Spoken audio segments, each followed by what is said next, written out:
next on NFL Live. So we prepared to play the best game of our lives this week, and I know they are too, so it's going to be a fight to the finish. The Broncos and Browns are poised for today's third installment of their recent championship series. We'll explore the unique home field advantages of Mile High Stadium. John Elway talks with O.J. about a season of on-field changes and increased scrutiny off the field. We'll talk live with Chiefs coach Marty Schottenheimer. He led the Browns in their 2 previous championship games against Denver. And Al Davis will join us live at halftime to discuss today's games and the future of his Raiders. Plus, Rams coach John Robinson, Bobby Beathard, and Ralph Wiley just ahead on a special edition of NFL Live.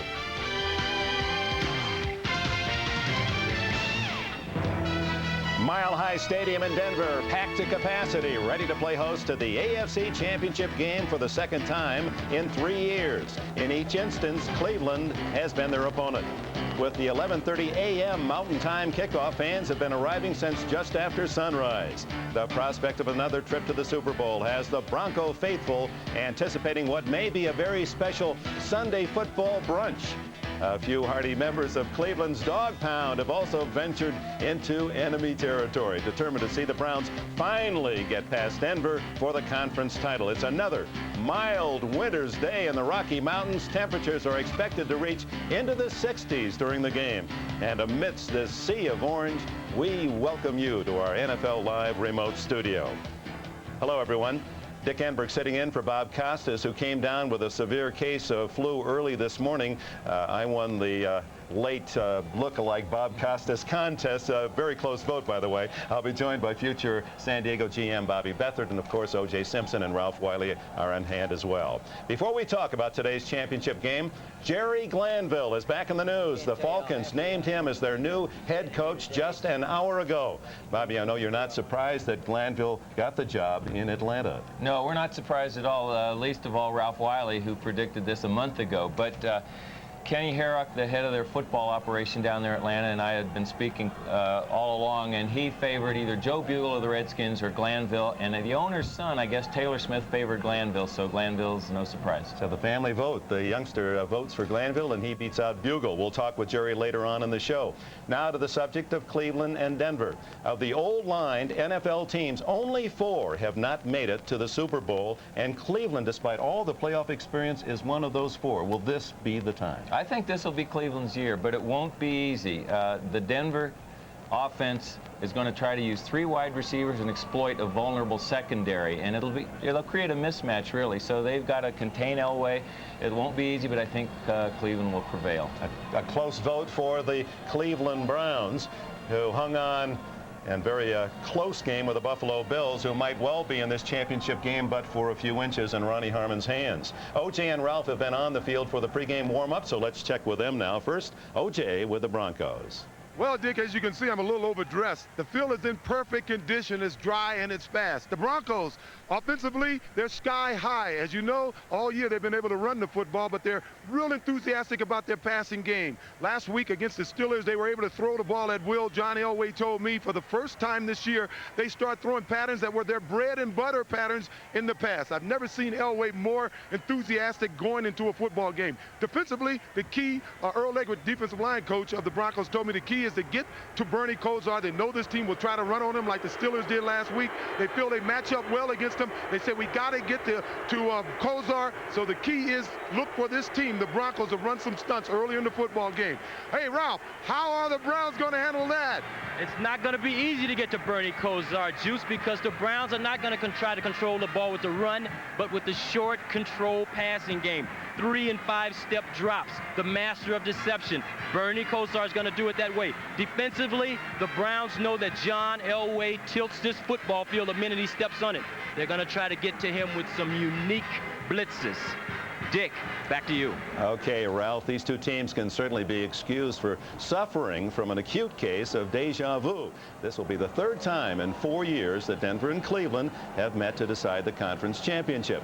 In that relatively short period of time, an intense rivalry has developed. It goes way back to '86 when they came here and beat us in the drive, and then we went there the next year and they beat us there.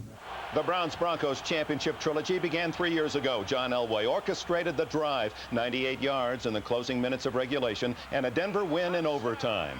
Jackson.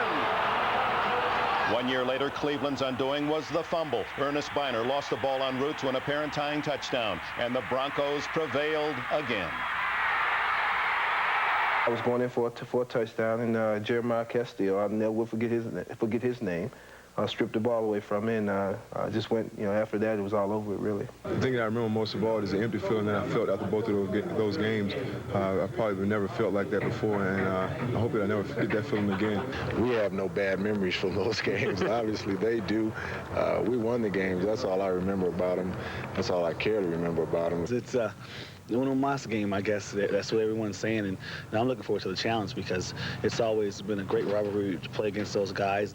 The Browns found some revenge this season when fans in the dog pound prompted the teams to change ends of the field. Cleveland eventually won on a last-second field goal. Memorable games, but John Elway has it all in perspective. John, where would you put the drive in your career? I mean, in terms of... What's the drive? Tell me what the drive is. I don't remember. Well, Elway might feign amnesia. Bronco owner Patrick Bolin and his Cleveland counterpart Art Modell have exhibited vivid memories. Modell still smarts from the drive and the fumble. In fact, he said earlier this week that our current defense would never allow that to happen in 100 years. Elway take that offense 98 yards? No way. While Bolin decried Cleveland's fans, playing field, and visiting locker room after his team's loss there on week 4 of the season. This week, the focus shifted to the visiting owner's box. Modell labeled it a disgrace and opted to rent a luxury box at a cost of $5,000. And don't look for a reprise of last Saturday's victory hug with Donald Trump. Modell says that the millionaire former USFL owner was in Cleveland as a guest of someone else. Well, another familiar face missing from the Cleveland contingent is former head coach Marty Schottenheimer. He's with Kansas City now, as you know, after guiding the Browns to their 2 previous AFC title games. Marty joins us live now from his home in Kansas. And Marty, how about Art Modell's comments that the current defense never would have allowed Elway to go 98 yards? Well, it's a situation where that defense has played very, very well for them. I'm not sure that I would ever want to make that type of a statement because those things tend to come back and bite you. Did it hurt you more, that game, the overtime loss, or the fumble here in Denver? Which one was most painful for you?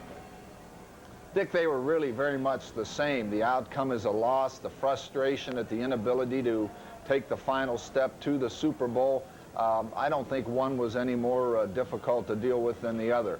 Now, you played both teams this year, and you did an outstanding job of stopping both Elway and Kozar. In 3 games, neither of those 2 passers gained more than 200 yards through the air. What's the key today?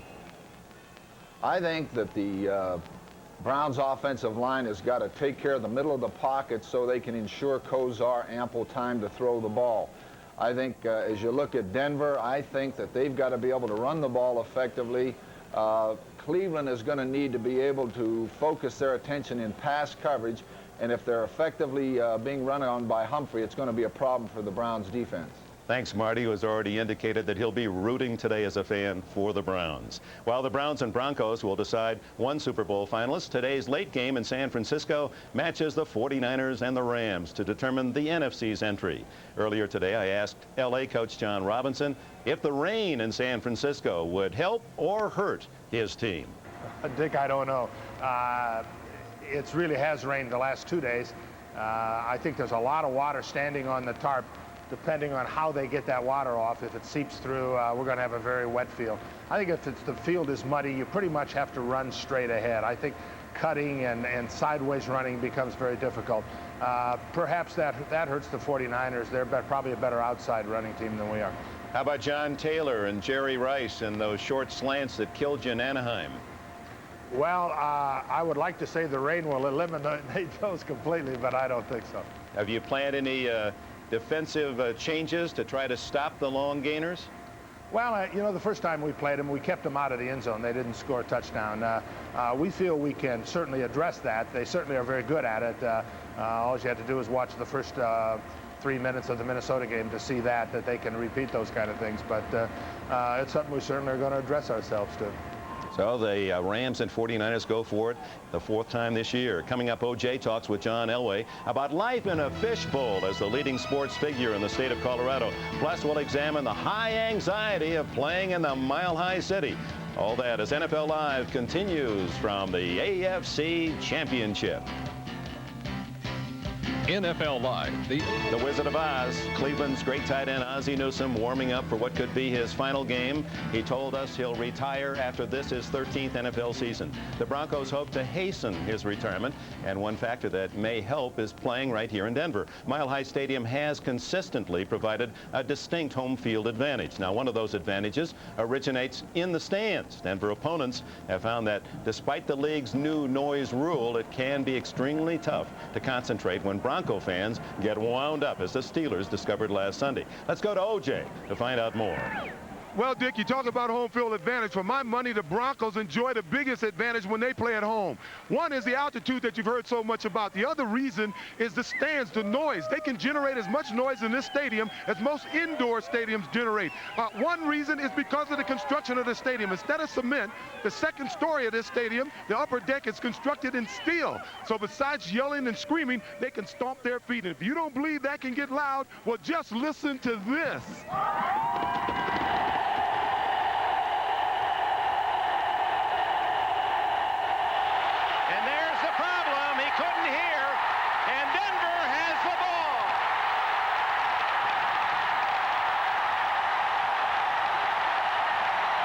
They were a big factor Sunday, and I don't see that changing.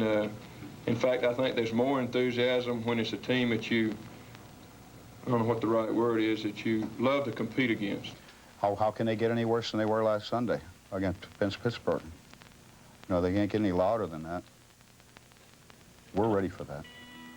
Carson also thinks his team is ready for the altitude factor that comes with playing in Denver. The city is truly mile high, which sent the Steelers in search of oxygen last week. Cleveland's strategy involves seeking permission to arrive just 24 hours before game time. Nobody wants to go in 48 hours ahead of time to Denver, and it doesn't make sense for anyone to expect us to do that. It's a potion you got that gives you more oxygen, the ability to breathe in more oxygen. Only we have the formula. Especially when the wind blows. 4 or 5 days before the game, just really takes all the oxygen out there. Tough. Dan Reeves has had a lot of fun with the altitude. I'm joined now by Dr. David Nida, who lives here in Denver. Bob Costas was going to refer to you as the height doctor. Is there anything at all to the altitude business? Dick, if these guys were going to be running a long distance race today, well, it might be a factor. But because football is such a stop-and-go sport, and these guys are in such good physical condition, I really don't think Cleveland's going to have a problem with Denver's altitude today. Not having to come in 48 hours, but 24 hours before the game, will that help or hurt? It might help them a little bit, but I got a feeling the altitude is just going to be a big zero for today for the Browns. Now they're going to have oxygen masks on the Cleveland Browns sidelines. Does that really help? Whether you use that stuff at high altitude or whether or not you use it at sea level, it really has never been shown to make a difference. All right, Doctor, thank you for your opinions and expertise. One man who has used all of the home field advantages that Mile High has to offer is quarterback John Elway. He says he's having fun again now that the Broncos are back in the postseason, and as O.J. found out, he's even managed to enjoy talking to the local media again. Although no longer the sole focus of his team's game plan, John Elway remains the sole focus of the local media and the local Bronco fans, two groups which have become increasingly critical of both him and his team. When things aren't going well, you know, they're going to let you know about it. And also, I think that as far as your personal life, when you get people that are excited about the Broncos like they are here, they want to know every bit about you personally. Every Bronco player, they want to know about what they do privately and this and that. Therefore, I think you're a little bit more scrutinized than you would be in other cities.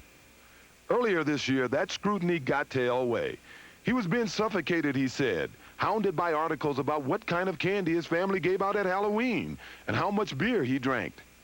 I'm a normal guy. I enjoy going out with the boys and having a beer here and there, and but for some reason, I'm supposed to be above that. There's situations where they've said that, you know, they've asked me 2 years in a row if I've been enrolled in rehabilitation centers. And I mean, it's so far from the, I mean, it's so absurd that you get tired of answering those sort of type things. When did it reach a level where you finally said to yourself, I gotta say something. I can't continue to let this happen? For some reason, everybody wanted to know what was wrong with John Elway. And then all of a sudden, when that happens, you start questioning yourself. And I finally came to the point where I said, there's nothing wrong with John Elway. I got to let these guys know that there's nothing wrong with John Elway.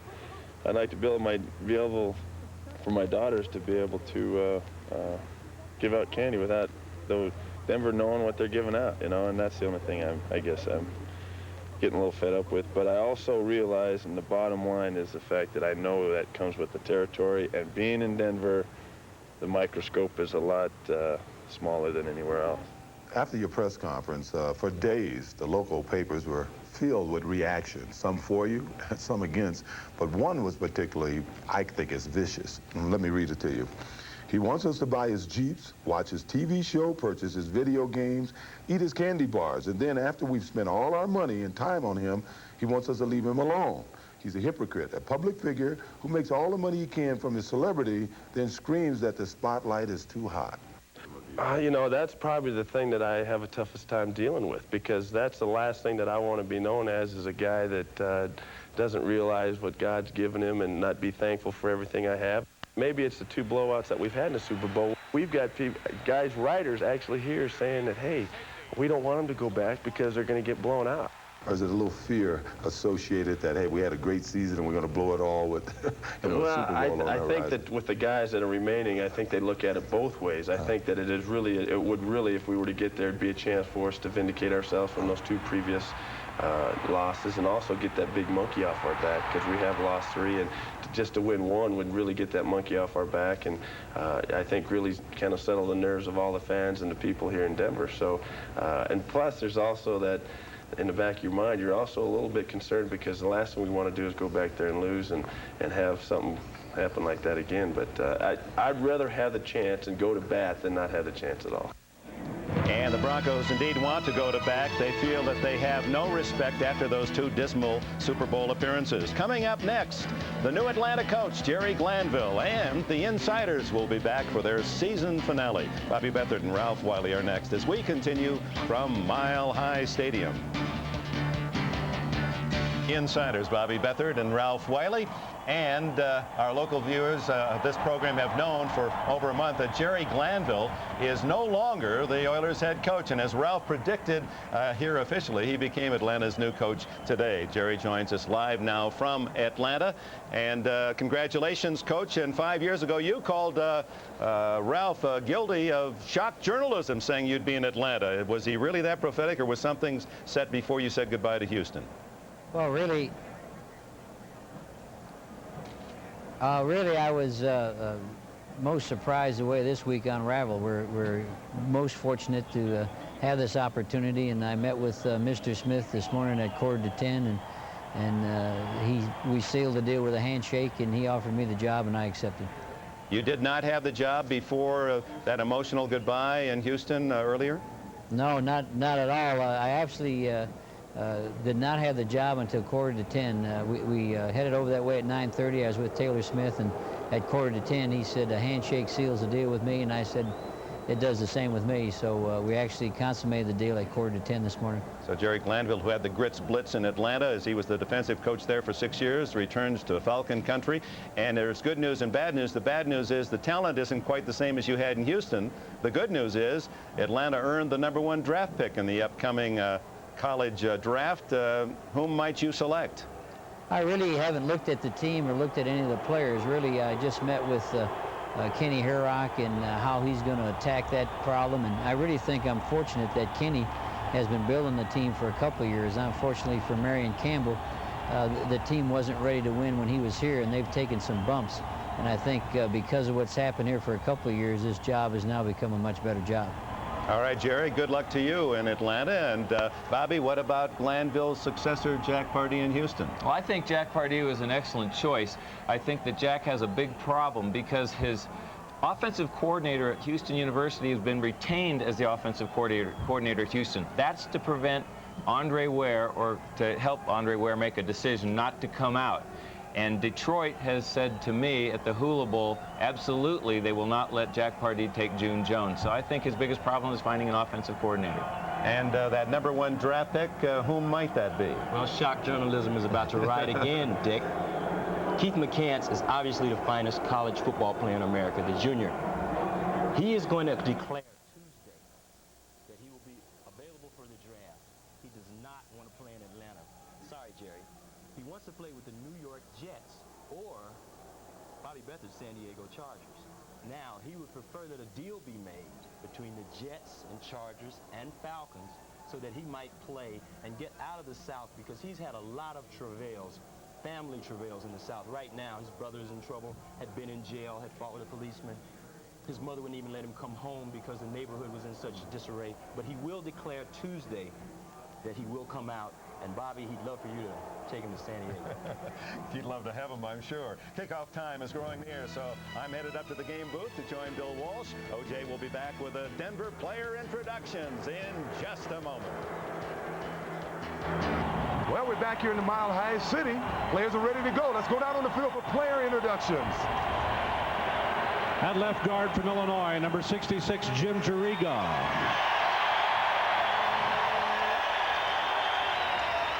At center from California, number 72, Keith Kartz. At right guard from Boston College, number 67, Doug Weidel. At right tackle from Florida State, number 76, Ken Lanier. At tight end from Syracuse, number 87, Pat Kelly. At wide receiver from Purdue, number 80, Mark Jackson.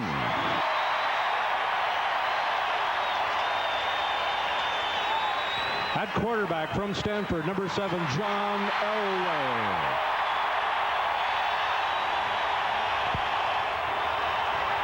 At fullback from Miami, number 32, Mel Bratton. At running back from Alabama, number 26, Bobby Humphrey.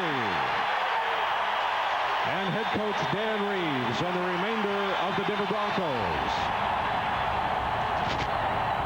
Well, Bob Costas, we hope you're feeling better. We really miss you. Hey, wait a minute. One thing you learn in football, you never go on injured reserve unless it's absolutely the guy that comes to take your place, you never get your seat back. So good luck, Bob. Well, we'll see you at halftime when Raider boss Al Davis joins us live. Dick Enberg and Bill Walsh are next after these messages from your local stations.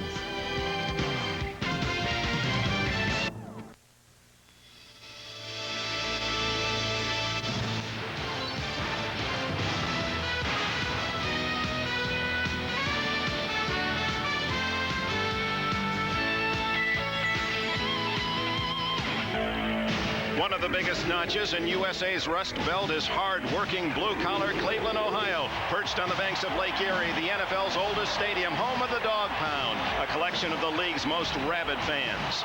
The king of the castle is Art Modell, for 29 years the owner and the anchor of the NFL's Old Guard. Today in his first championship game as head coach is defensive-minded 58-year-old Bud Carson. On the field, they're led by quarterback Bernie Kosar. Unconventional, sometimes even awkward. Kosar's workmanlike approach fits this team. They are the Cleveland Browns.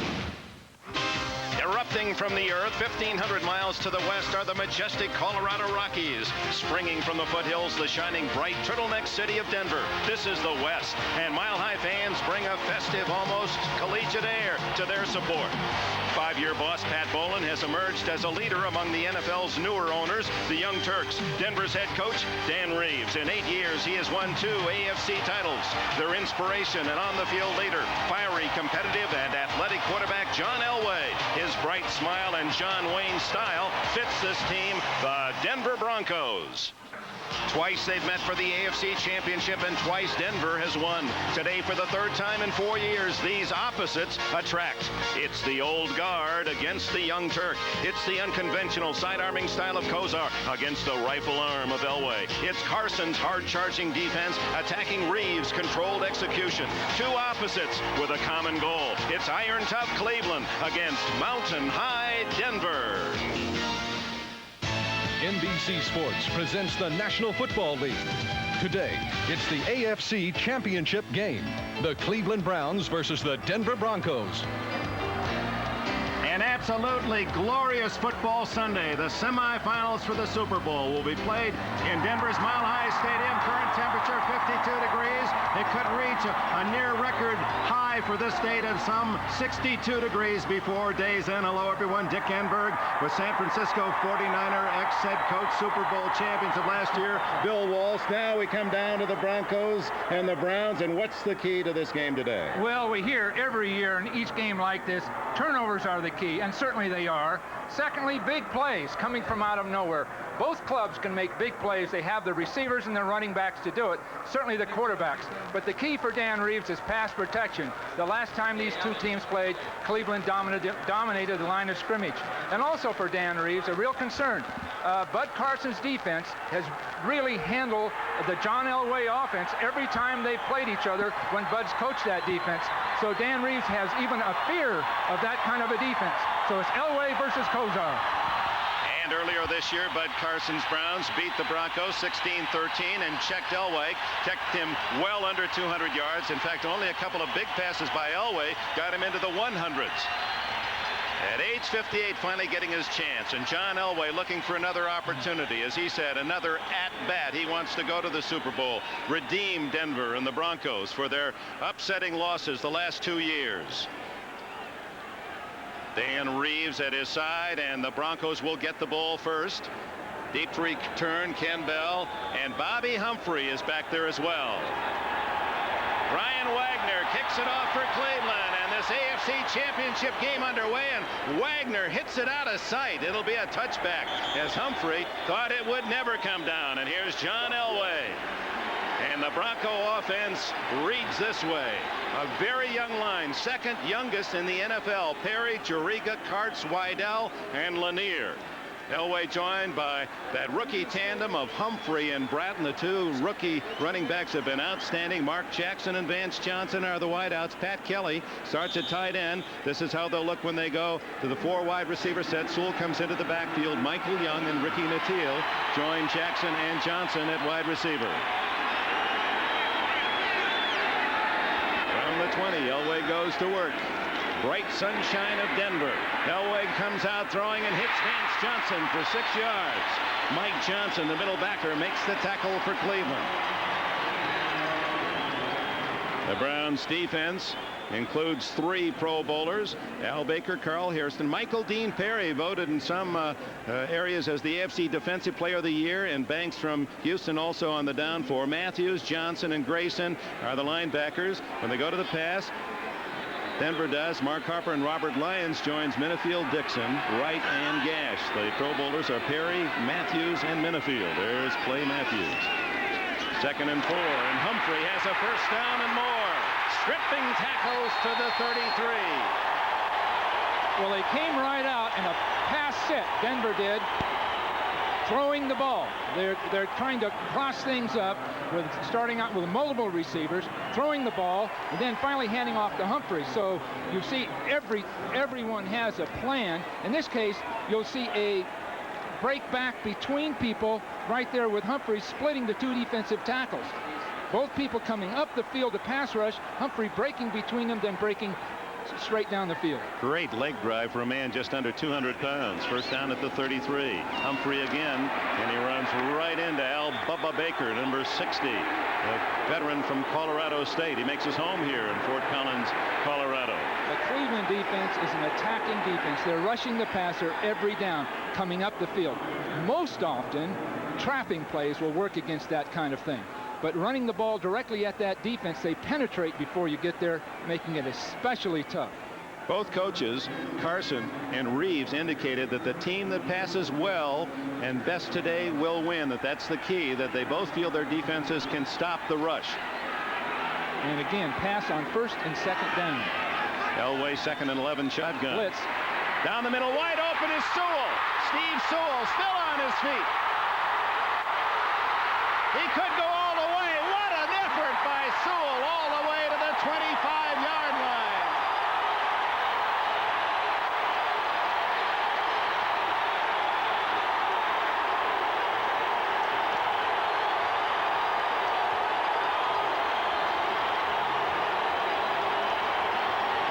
43 yards, and much of it done on the effort by Sewell.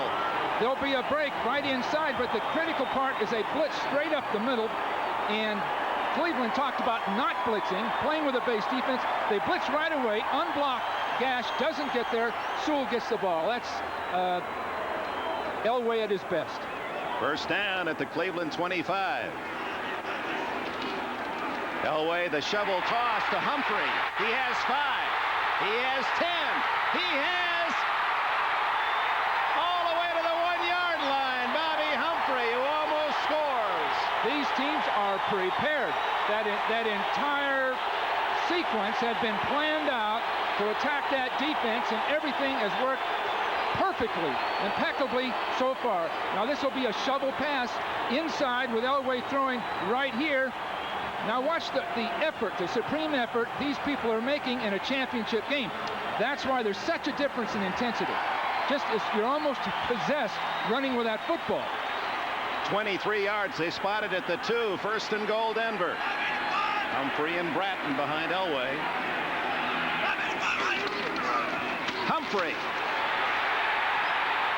No, he raised one hand, not both, did one of the linesmen, Dale Williams, the head linesman, and spots it just outside the goal line. Humphrey wanted to go over the top, but he had penetration inside. It looks like Gash is right in the hole, so he has to go underneath it. Ooh, the whistle must have blown. The whistle had to have blown. So a 43-yard Elway to Sewell pass, then a 23-yard shovel pass to Humphreys has positioned Denver to score quickly. You wonder if this will put Cleveland in a state of shock, this kind of a drive. It's Humphrey hit in the backfield, and he stopped for a half-yard loss. Stain Gash, number 30, the safety, shooting in quickly. Cleveland is attacking right up over the top with their goal line defense. There really isn't anywhere for Humphrey to go. There are 2 linebackers coming in right over the top. Look for Elway, most likely to use one of his bootleg or special plays here. He's been so great at it. If they don't use it this time down here, they'll use it certainly on their next drive. Only Philadelphia had a tougher run defense in Cleveland in scoring. Elway, the toss. Humphrey fumbles the ball, and Cleveland recovers. Number 96, Andrew Stewart.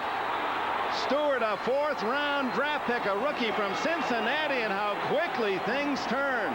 An option play down the line of scrimmage. Elway and the toss. Quite naturally, they haven't practiced all year. There's the pitch out. It's thrown behind Humphrey, and he was looking down the field and trying to catch the lateral at the same time. Took his eye off it. So the Browns have the ball on the turnover. They'll start from their own 7. 5 minutes.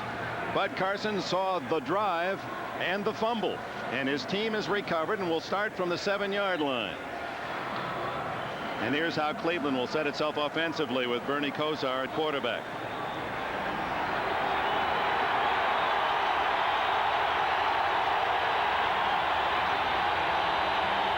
There's the option. Elway should have kept that ball. He could have walked in the end zone, but he auctioned off Stewart and didn't get it done. His decision was poor. Kevin Mack outside and into the clear, and Mack all the way to his 27-yard line, a gain of about 20 before Carl Mecklenburg can make the tackle. So Mack, a man who was in prison during the start of this season, started only the last 2 games, gets a big gainer on the first Cleveland play. Farron, Banker, Rakosi, Jones, and Risen the offensive line. Mack and the speedster, the rookie, Eric Metcalf in the backfield. Slaughter and Langhorne, wideouts. Ozzie Newsome, the tight end. He goes out along with Metcalf, and Lawyer Tillman and Brian Brennan are used when they go to the 4 wides. First down from the 27. Kosar's first pass is to Metcalf. He's hit immediately by Dennis Smith, the Pro Bowl safety for the Broncos. Smith, an outstanding defender, on his way to another Pro Bowl, along with Cragen and Mecklenburg. And here is that Bronco defense: Carricker, Cragen, and Holmes. The linebackers: Brooks, Dennison, Mecklenburg, and Fletcher. The base defense features Braxton and Henderson, 2 new cornerbacks this year. Dennis Smith and a fine rookie, Steve Atwater from Arkansas. Both teams have had a plan, and both teams have executed well, other than that flawed play by Elway on the goal line. Only 3 yards on the pass.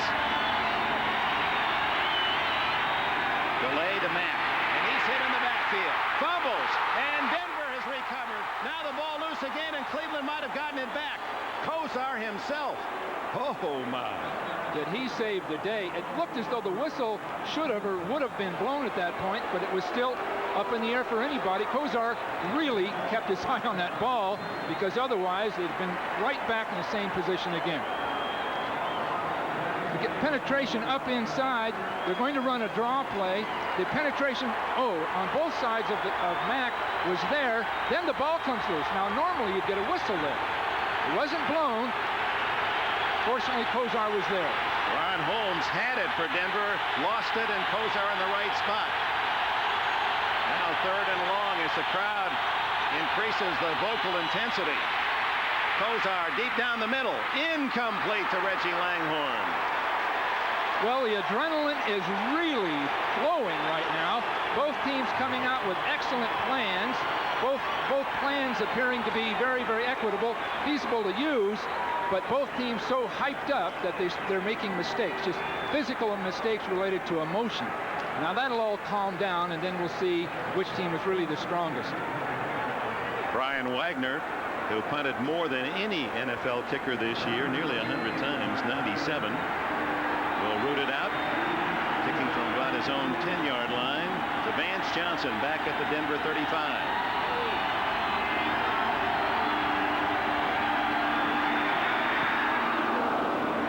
Spiral. Johnson, fair catch, lets it drop.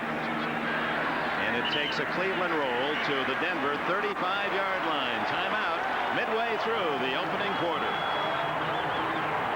Off in the distance, very light traffic in this mile-high city. Fans watching their beloved Broncos, and 76,000 strong here in the always sold-out stadium.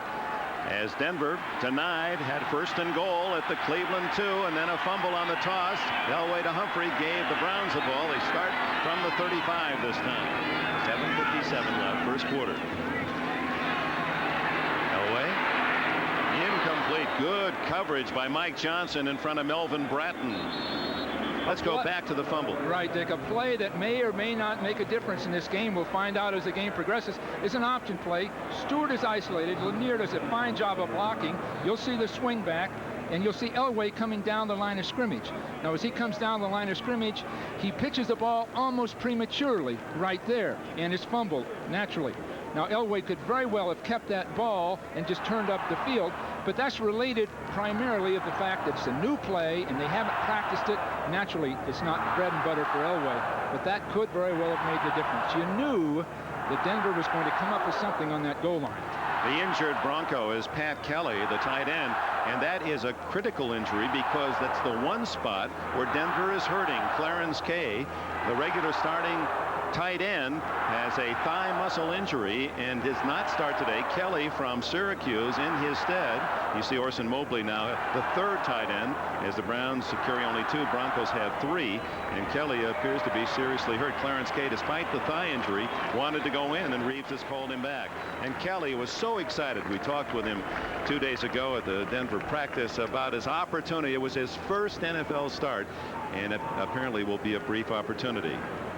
He had said he never expected in his life to play in a championship game like this, let alone, you'll see right here, you'll see right there how that thing occurs. And it's unfortunate because he had planned on this and it had been so important to him, the first championship game, and he was starting. The problem they have now is Mobley is really the H-back. He's the 3rd tight end. So he's going to have to play a position he's not that familiar with. And above and beyond that, Denver using 2 and 3 tight ends on occasion, only have 1 available at this point. So that takes some of the plays away from Elway to his tight end. There is Mobley in motion. Elway to the sidelines, incomplete to Michael Young. Frank Minifield, Pro Bowl corner, 3rd consecutive start for Minifield. Well covered by this young man from Louisville. 5-man rush by Cleveland. Bud Carson doesn't feel you should zone Elway. He doesn't feel you want to drop off and wait. He wants to attack him with 5 pass rushers, contain him, and make sure he has Elway taken care of. Then expect his quick corners to cover the receivers. A little different approach than other teams take, but again, Carson coach defense has not lost to an Elway quarterback team. Projected goals again this year. There's that pressure from outside. Elway breaks away and then caught from behind. A shoe comes off as the tackle is made again by Thane Gash out at the 40-yard line. Check the penalty. The gain was 5 on the scramble. Well, this formula that Carson has developed over a period of time will bring people from the outside, again, collapsing on Elway. Very difficult. It looks as though they were moving a little early. Dick Hantak is the referee. Offside, defense, 5-yard penalty. Repeat the third down. Now you're going to see blitzes coming from the outside, and people corralling Elway inside, so there isn't anywhere to go. But again, so anxious to get there, they move, and now as they get to him, with his great instincts, he just has a narrow margin to split people, and he does it. So it's 3rd and 5 after the penalty. Both coaching staffs, especially upstairs here with Dick with us, are looking at this strategy and trying to map it out to make their adjustments, because both teams, in a sense, have surprised the other with their tactics. Mark Jackson in motion, the man who caught the pass on the drive game. The throw underneath, complete to Vance Johnson, 50, and into Cleveland territory at the 47 with a first down. Well, we clearly had a pick play. That the technique and skill of it is really sophisticated, but they were able to get a man open that was tightly covered by using a blitz. Vance Johnson with a great season. You're going to see a blitz coming from up inside. Harper all the way inside. People just about getting there, but down the field, 2 receivers basically picked right there. You see, picked to get that pass completed on 3rd and about 6. So Denver again in Cleveland territory, both possessions. Humphrey. Caught from behind by David Grayson, and he's a linebacker that has the speed to catch it back from the chase position. Grayson, who runs a 4.5. His dad was a great player for the Raiders. I believe he's here today. David Grayson was a 49er draft choice, and in my wisdom, we released him. And now he's one of the best linebackers in football. His dad, Dave, a Raiders defensive back for many years. 2nd down and 8. The point of attack was well blocked that time. It took Grayson to catch it from behind.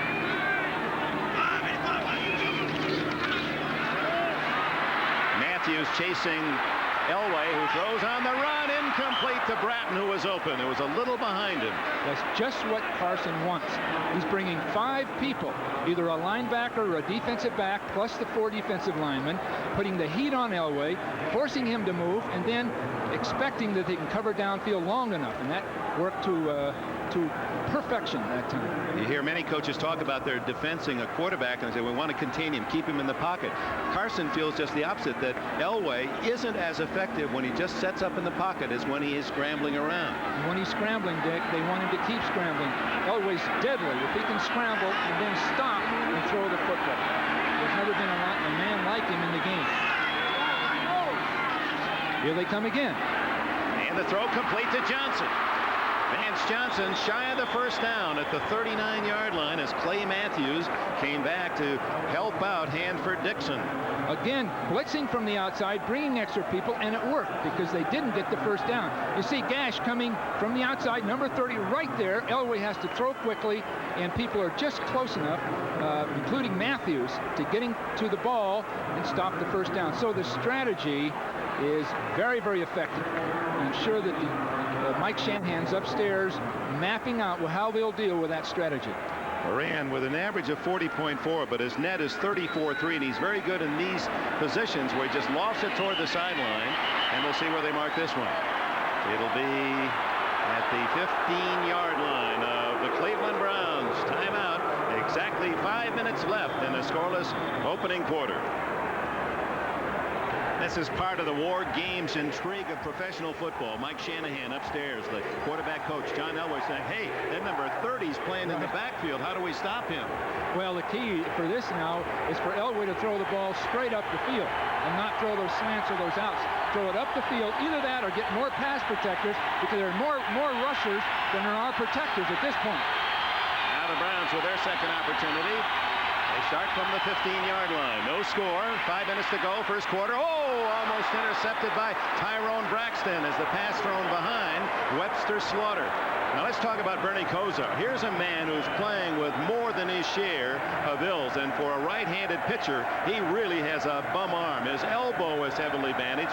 Well documented his troubles late in the season. It looked like the Browns were out of it. He couldn't complete a pass, much less throw a long one. And now he has an injured index finger and a fascinating contraption on there, a rubber band around the base of that finger to try to give that ligament support. And that's the last thing that the football feels when you throw it, is the tip of that index finger. You see the signal stick. They're signaling to each other. It's an audible play, most likely a pass. Down the middle, a wobbly pass, intercepted by Dennis Smith. And he's down at the 32-yard line. Well, they signaled the pass. They saw the defense, but there are 2 throws in a row that Elway had the ball fly on him. It floated on him. And again, Dick, that relates to his problem with his elbow and his finger. He talked to us about his throwing motion having to be changed. Now watch this ball take off on him. There isn't enough wind to justify that throw, so it's got to be his elbow. And it could be that he can settle down and correct that. Otherwise, they're in real trouble. He said that he can't totally lengthen his arm, and so he can't truly follow through, and that means that his passes tend to sail. He said, I finally figured it out the last 3 games. I've been aiming low because I know I'm going to throw high naturally. Well, he was way too high that time. That's a real tough adjustment. Play action to Humphrey, and Elway wants a big one. He's got it to Mark Jackson at the 20-yard line. Thane Gash makes the tackle. Now that's something that Denver used that Cleveland has not seen all year. Faking a strong side sweep, a slot formation, 2 receivers to his left, faking a run to the right, then pivoting and drilling the ball straight up the field. You'll see a release straight up the field with Jackson, a man swinging in behind it that attracts 2 defenders. Look how open he is. Now, Cleveland hadn't seen this before. So now they'll adjust to that. They'll be ready for it the next time they see it. Gash, Cleveland's leading tackler this year. He had 1 more than Mike Johnson. Put quite a hit on Mark Jackson. First down after 12-yard pickup. And Humphrey gets 5 more. Michael Deaton Perry and Robert Banks haul him down to the turf, which seems to be not in the soft condition that we saw a week ago when the Broncos barely survived the test of the Pittsburgh Steelers. But down on the ends, there are some loose spots. The grass is well worn. It's really difficult, very dry weather, and then having to water it and not completing the job. So some areas soft, some areas hard. The key for Denver, Humphrey hasn't been stopped yet. He's the one factor that Cleveland really can't match up to. It's Humphrey again. This time, Big Daddy Carl Hairston meets him at the line of scrimmage, and the 14-year veteran from Maryland Eastern Shore. Boy, will he ever age at 37, still playing solid football. And he's needed in a game like this. That maturity, that calm maturity is vital for these younger players, because both teams have any number of players playing new positions for the first year or even rookies in these lineups. And he really likes Michael Dean Perry. He said, that kid's so good, I'm going to play another year. But Humphrey is the one athlete on the field that really Cleveland can't match up with. They have Metcalf, they have Mack, but Humphrey can do everything. And he's got great stamina. On 3rd and 5, the swing pass is to Sewell, the all-purpose back, and he's dragged down shy of the first down at the 12-yard line. Kyle Kramer, an extra defensive back, along with Big Daddy, who smelled it out. Well, 2 players, Dick, that when they enter this field, that makes a difference. Sewell, number 30 for Denver, an all-purpose player. When he's in the game, it's at least a 50-50 chance he'll get the ball. The same with Eric Metcalf. When he's in the game for Cleveland, watch Metcalf. They have special plays for both of these men. They're the utility men. Rookie David Treadwell, who has made the Pro Bowl in his first season in the NFL. He's out of Clemson. Kicks a short one of 30 yards. The early lead. Officially a 29-yard field goal for David Treadwell. 2 trips for the Broncos, but they come away with only 3.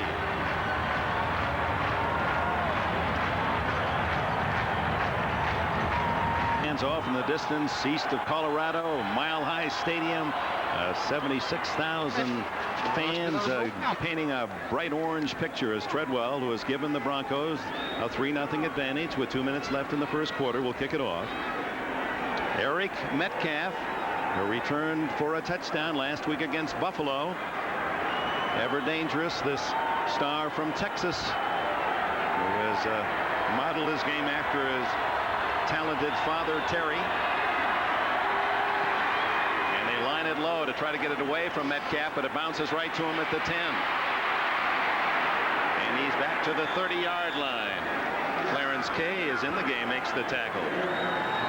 Bernie Kosar, first 10 weeks, 14 touchdowns, 9 interceptions, good record for Cleveland. Then he had the elbow trouble in 4 weeks, 11-14. Didn't throw a touchdown pass, 5 interceptions, and the Browns managed only a tie, that at home against Kansas City, and they were lucky then.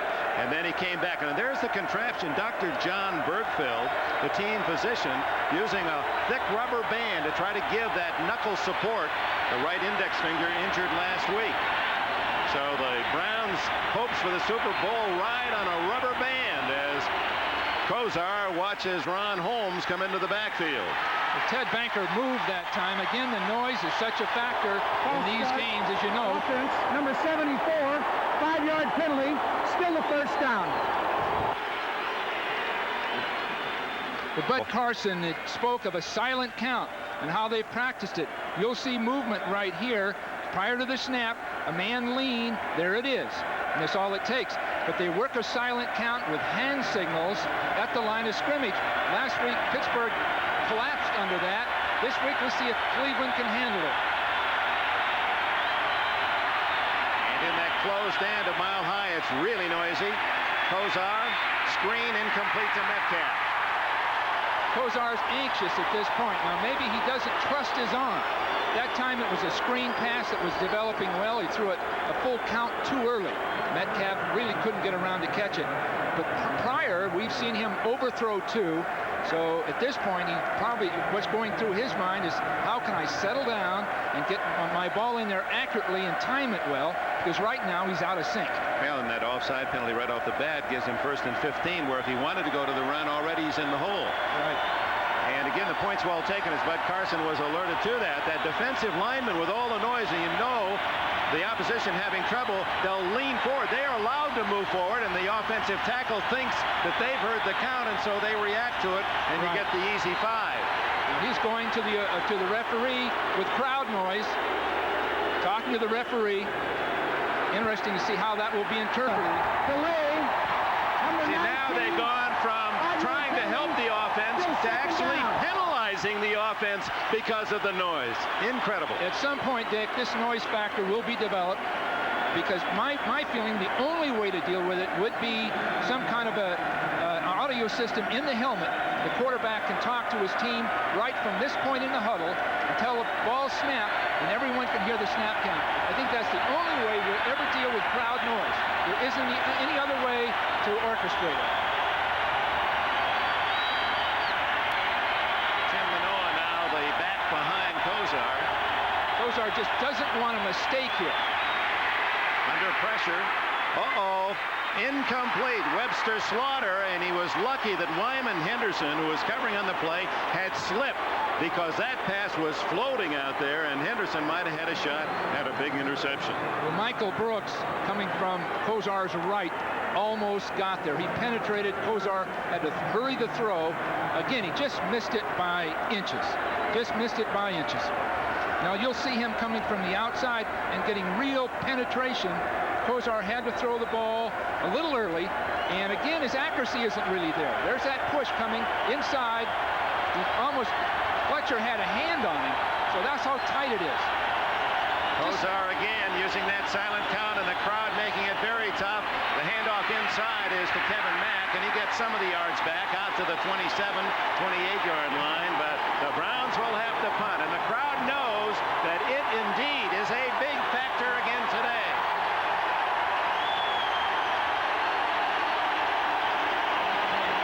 Well, Dick, that last call was a good one. They weren't going to get the first down. They needed to get part of it back for field position. So they got about 8 yards of it back. That'll help down at the other end of the ball when Denver catches this punt. Got to think field position when really the odds are so heavily against you to really get the first down. Wagner sends a fine spiral to Vance Johnson at the 23. And he steps out of bounds at the 32-yard line. Keith Jones on the coverage. Next weekend on NBC, always a great battle. Raleigh will be entertaining the Tar Heels of nearby Chapel Hill, North Carolina, and North Carolina State. Dean Smith and Jim Valvano, 2:30 Eastern Time here on NBC as we continue our coverage of college basketball. That'll go right to the ACC Championship in March. Critical series, of course, they're all critical, but right at this point in time, Cleveland has to force a punt. They just have to. Denver's controlling it, and what occurs when they do, now they look for other ways, assorted ways to move the ball because they have more opportunities. Final seconds, first quarter, 3-0 Denver. Elway underneath. And it goes to Melvin Bratton. Clay Matthews covers. Bratton from Miami and Humphrey from Alabama. 2 rookies in that Denver backfield. You see Matthews and Bratton, 2 excellent young players. Of course, Matthews isn't that young, but he's that experienced. He does a nice job with what you call an arrow pattern, a man going in and then sliding out. But before this next play starts, Dick, Elway went to his 3rd receiver that time. He looked left outside, right outside, and then came back to Kay and still made his play. That shows his greatness. Well, that long 45-second clock allows Denver not to run a play. So the end of this first quarter as the last seconds tick away. John Elway and the Denver Broncos had a chance for much more, but they have to be at least pleased with a 3-0 advantage. Back in Denver, Dick Enberg with Bill Walsh. 3-0 Denver. The statistics, only 1 first down for the Browns. They got 1 pass completed at Kozar, 3 yards, and all the yardage, 127 to 25, belonging to Denver, yet they lead just 3-0. Denver ball, 2nd down and 3 at the 40. Big blitz. And incomplete to Melvin Bratton. Pass thrown a little away from the fullback. Tom Gibson was putting pressure on Elway.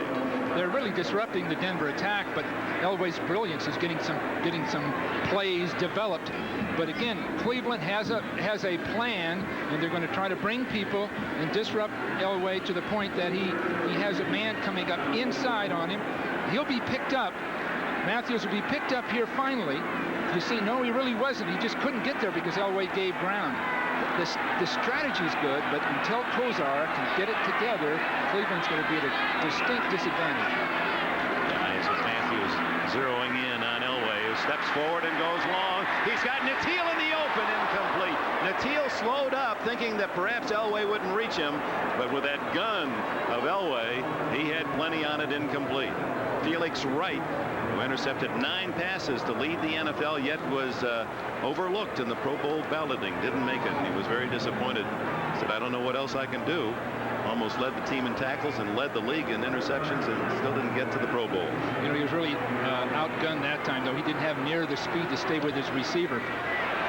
Moran's punt comes down. The cube. Gerald McNeil hit at the 20-yard line.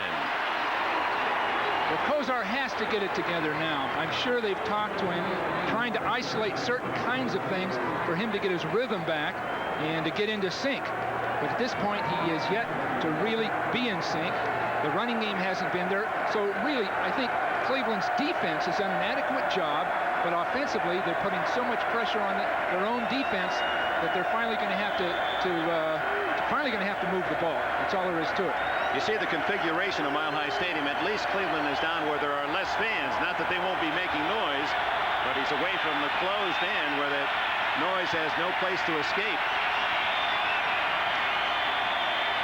Metcalf. No gain. Alfonso Carricker.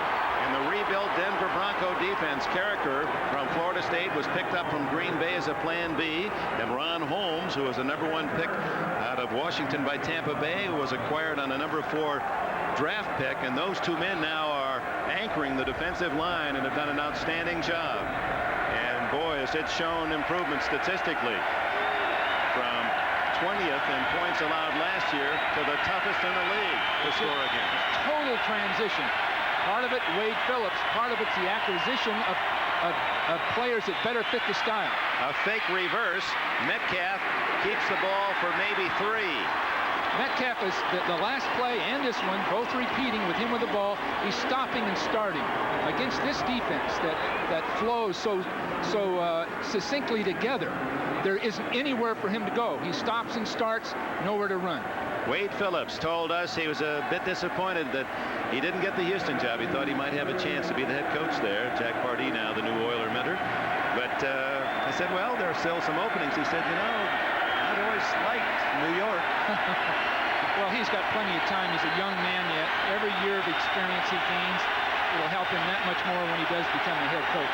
So he doesn't have any time problems with his career. 3rd and long for Kozar. Incomplete to Brian Brennan. That pass dying low. And Cleveland just can't seem to move the ball here early. Kozar wanted to go up the field. His receiver was covered. He threw late in the flat, threw a poor pass to a receiver that was actually covered anyway. So at this point, I'm sure that the wheels are turning with Mark Trestman and the offensive staff of Cleveland to come up with something at this point. Kozar now has misfired 6 straight times after completing his first pass. There's young Mark Trestman, the offensive coordinator. This is where you have to do all of the planning for a game like this well in advance, Dick. You just can't pull them out during the game. They felt they were going to get this kind of a problem. I'm sure they have an alternate game plan. Wagner's kick to Johnson at the 31. And down at the 42, a return of 11 yards. And again, excellent field position for the Denver Broncos, who lead 3-0 with 12:54 remaining in the opening half. Next weekend at 1:30, the best of the NHL. Wayne Gretzky, Mario Lemieux and company. All-star game here on NBC, and that shows you the advantage Denver enjoys in field position as well as home field and noise and altitude. They're starting from their own 40, while Cleveland's possessions average start inside their 20. Elway this time at the 42. And he comes out throwing. There's the hook and go. Incomplete to Vance Johnson, and Frank Minifield had it well read. It's funny how you plan these things. You look at tapes, you understand it. They felt they could get Minifield to bite on a hook and then take off on him and throw the ball down the field. So you'll see Johnson up the field, plant. There's Minifield biting, but the ball is a very tough pass to complete because the receiver is not running as fast as he normally would, just releasing straight down the field. So often that pass is overthrown. It's that same pass that Slaughter worked for a touchdown against Buffalo last week.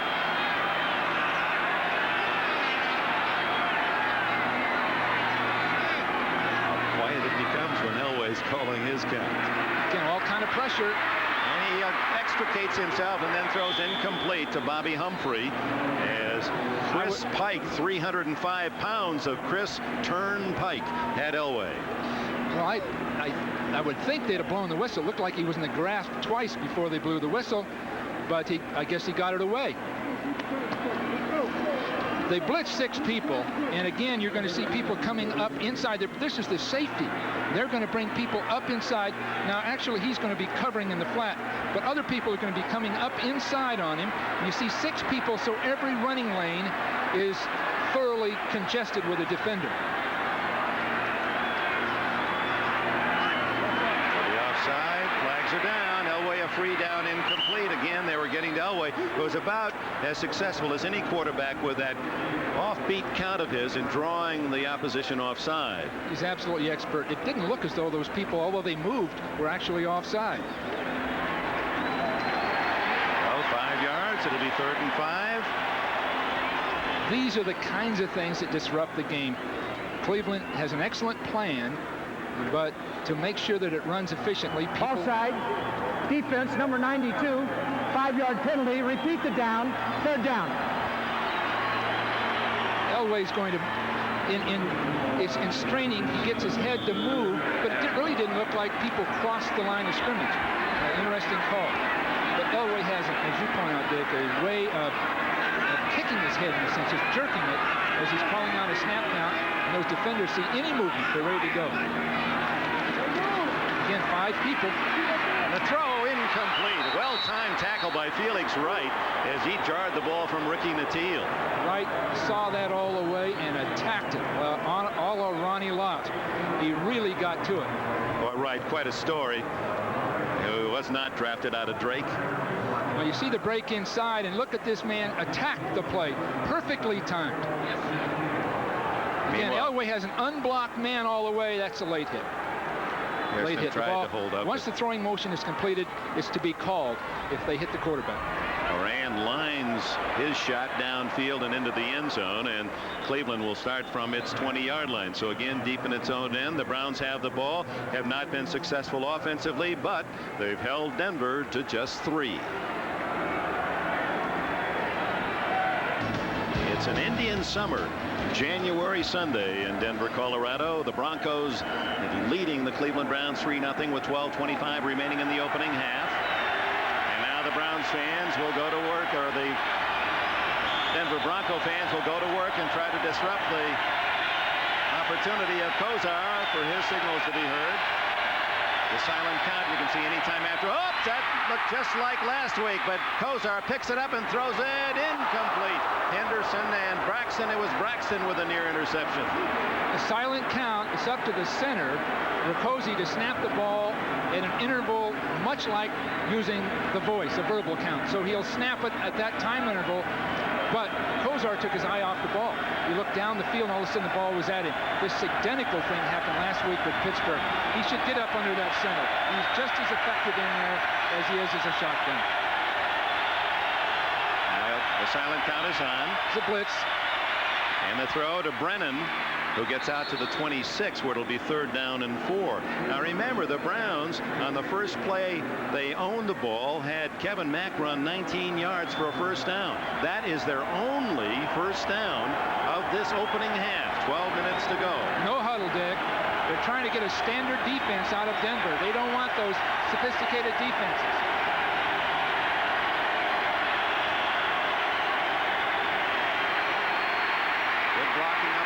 Ball deflected, incomplete. Ron Holmes got a piece of it, number 90. Excellent coverage downfield. Kozar looked right, went left late, receiver covered, too much pressure. Again, Cleveland is looking for some formula that time, going without a huddle, forcing Denver into a basic defense, the 3-man line defense, and you may see more of that. Kozar's looking right. Now he looks back left, waits too long, and the ball is batted. Holmes, who is 6'4", leaping up to swat that one away. Holmes saw it coming all the way. When Kozar looked back, he had nowhere else to throw it. Wagner's punt. Vance Johnson looking into the sun at the 27. And goes out of bounds at the 31. Lawyer Tillman, the rookie from Auburn, made the tackle. 45-yard punt, 3-yard return. 11:35 left in the opening half. Working to be the best they can be. Teammates, sponsored by the U.S. Army. In Super Bowl VIII, the Miami offensive line of Langer, Little, Kuchenberg, Moore, and Evans totally dominated the more recognized Minnesota defense. The Purple People Eaters were outmanned as a solid unit led Larry Zonka to 2 TDs, 158 yards, and the Super Bowl MVP. But it was the work up front that made Miami champions as the Dolphin line played together as teammates to be the best. Apparently a Denver fan, and it makes us all happy that this season's about to come to an end. I think we've kind of reached our destinies. 3-0. The Broncos start at the 36. Humphrey threw a big hole. And he's out to the 45-yard line. Minifield after 9 with a tackle. Again, Humphrey is the key man in this game. If Kozar cannot get it going, he's going to just hand the ball off to Humphrey and win the game with that.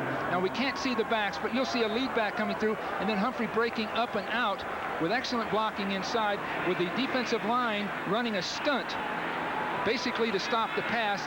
Humphrey with the ball is going to make a big difference. And Humphrey came out wincing. Sammy Winder in for him. Deflected Elway's pass by Tom Gibson. Gibson, very quietly, as a player used in pass situations, has done a solid job. Plan B from New England. Well, Gibson wouldn't be fooled because he came up the field that time and he didn't jump. He just put his hands up and got pressure right up on Elway. What Elway wants you to do is jump, and then he moves again and then throws the ball. So they've talked to these players on how to deal with the John Elway. 3rd and 1, and Humphrey has not returned, so it's Winder and Bratton. Bratton the fullback. Gash is right up in the line of scrimmage. Changing his play is Elway. 3 seconds on the clock. 2. There's the option. And it doesn't work again as Winder is dragged down by Clay Matthews. Matthews, who has one problem if the Browns go to the Super Bowl: tickets. He's got 5 kids, ages 8 to 7 months. Matthews just comes up the field. There's not really an option because John Elway's pitching the ball too soon. Elway's coming down the line of scrimmage to occupy defenders, then pitch, but John's not occupying defenders. He's pitching too early, and it's just getting eaten up. Clay the lateral Matthews makes the tackle. Horan now punts, and it is a beauty. McNeil lets it drop, and it kicks into the end zone. Excellent defensive strategy by Cleveland. Now, whether it'll make any difference in the final outcome is hard to say because they've got to be able to move the ball offensively. They've got to get at least field position right now. What a great January we have on NBC Sports with the basketball and the golf and, of course, the Bob Hope Chrysler Classic. And indeed, it's all of that from Palm Desert, California, next Saturday and Sunday, 4:30 Eastern Time. I heard you're a pretty good golfer. I really am, Dick. Enough said. Kevin Mack behind Kozar. 3 wide receivers.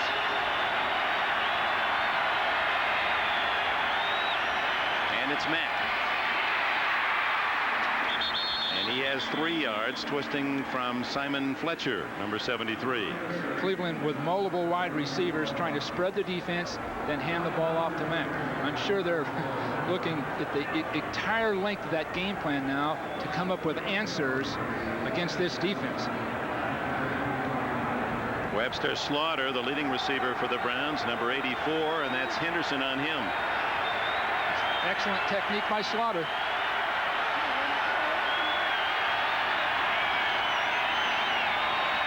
On 2nd and 7. Kozar caught by Langhorne. A tough catch, and it's a first down at the 32-yard line. That was tight, but Langhorne's concentration made the difference. It's going to take a few plays like this to get them out of the hole. Ozzie Newsome said he had an inkling that Langhorne would be the star today. Well, Langhorne's releasing straight up the field, and he's going to be bracketed pretty well. And you see people going right to the ball, and he just concentrates on it. Boy, Braxton, who had 6 interceptions to lead the Broncos, number 34, very nearly had that one. The second first down for Cleveland, and we have 8:50 to go in the opening half.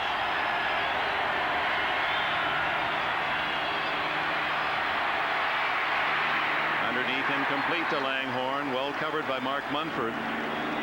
Kozar has to go down the field pretty quick, straight down the field. Bobby Humphrey on the sidelines bruised his ribs on that 9-yard gain and then came out wincing. We do not know how serious that injury is. Well, they do have a veteran backing him up who's played a lot of football. And Sammy Winder. Sammy Winder had a critical fumble earlier in the previous game, but he's a real veteran. That's right. It was Winder's fumble in Cleveland when it appeared Denver was driving in for the winning score in the final minutes. And it was after that that Humphrey took over as the starter here in Denver, and brilliant he has been. Kozar to Slaughter. His first catch is good for a first down at the 43-yard line. Webster Slaughter.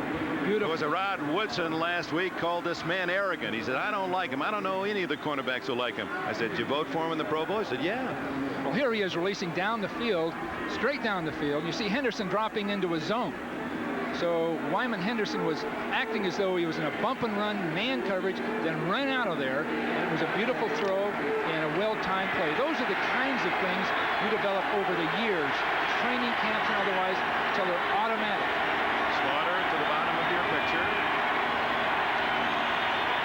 And this time time, it's Tim Manoa who blasts up the middle to the 47. Greg Cragen, the nose tackle from Utah State, going to his first Pro Bowl, number 71, in on the tackle.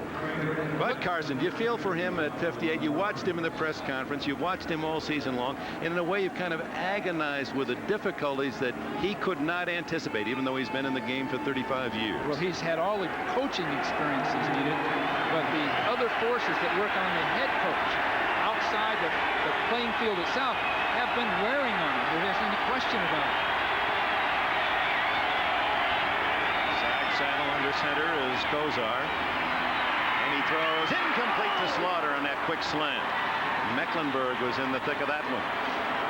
That could have been a big play. But Bud Carson, when he arrived in town, Dick, as we sat in his press conferences and interviewed him, he looked just totally emotionally spent, just worn out and physically and emotionally fatigued. Now, that doesn't mean he's not functioning well during the game. He certainly can do that. But it means the veneer and the polish was off. He was right down to the nerve endings. 3rd down and 7 for Kozar.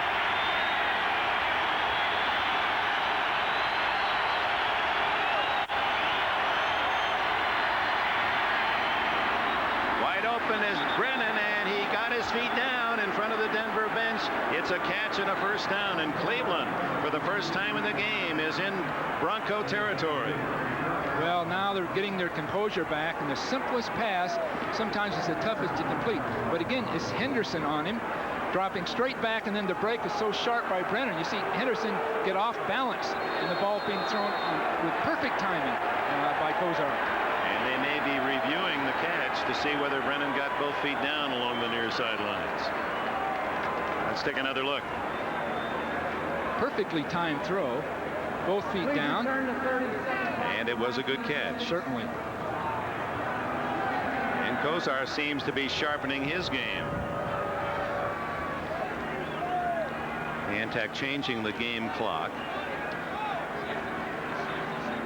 It's really one of the highlights of any football game. This one. Sometimes the players appreciate just getting a breath. You know, this altitude. After further review, play stands is called. Completed pass, first down. This altitude factor, it isn't a factor other than a receiver in a 1 or 2 minute offense having to run a series of deep pass patterns. Then it can affect you. But otherwise, you don't even think about it. We're still working on the clock, adjusting the 45-second clock.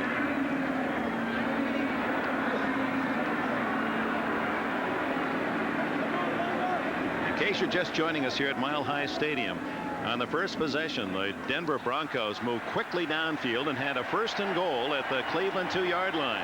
But the Browns stopped them on the first 2 downs, and on 3rd down, Elway's pitch to Humphrey was fumbled, and Gray Stewart recovered for Cleveland to deny Denver a score. They have just a field goal, 3-0. Kozar going for 6, has a man open, and Langhorne drops the ball. Oh, you knew that was coming. The play pass and the deep ball, everything worked perfectly. Had the defense they wanted. The ball falls a little short, but Langhorne doesn't handle it. Now you see him coming up the field, breaking to the inside. He's got a lot of momentum on his man, and there's no way he's going to get caught. Just sort of reached just a little short-handed in a way, maybe thinking he could keep his balance or something. Bernie Kozar, who doesn't always get a chance to see whether his passes are complete or not because he's been on his back a lot. Well, Langhorne blew by Braxton that time, so he'll be able to do it again later.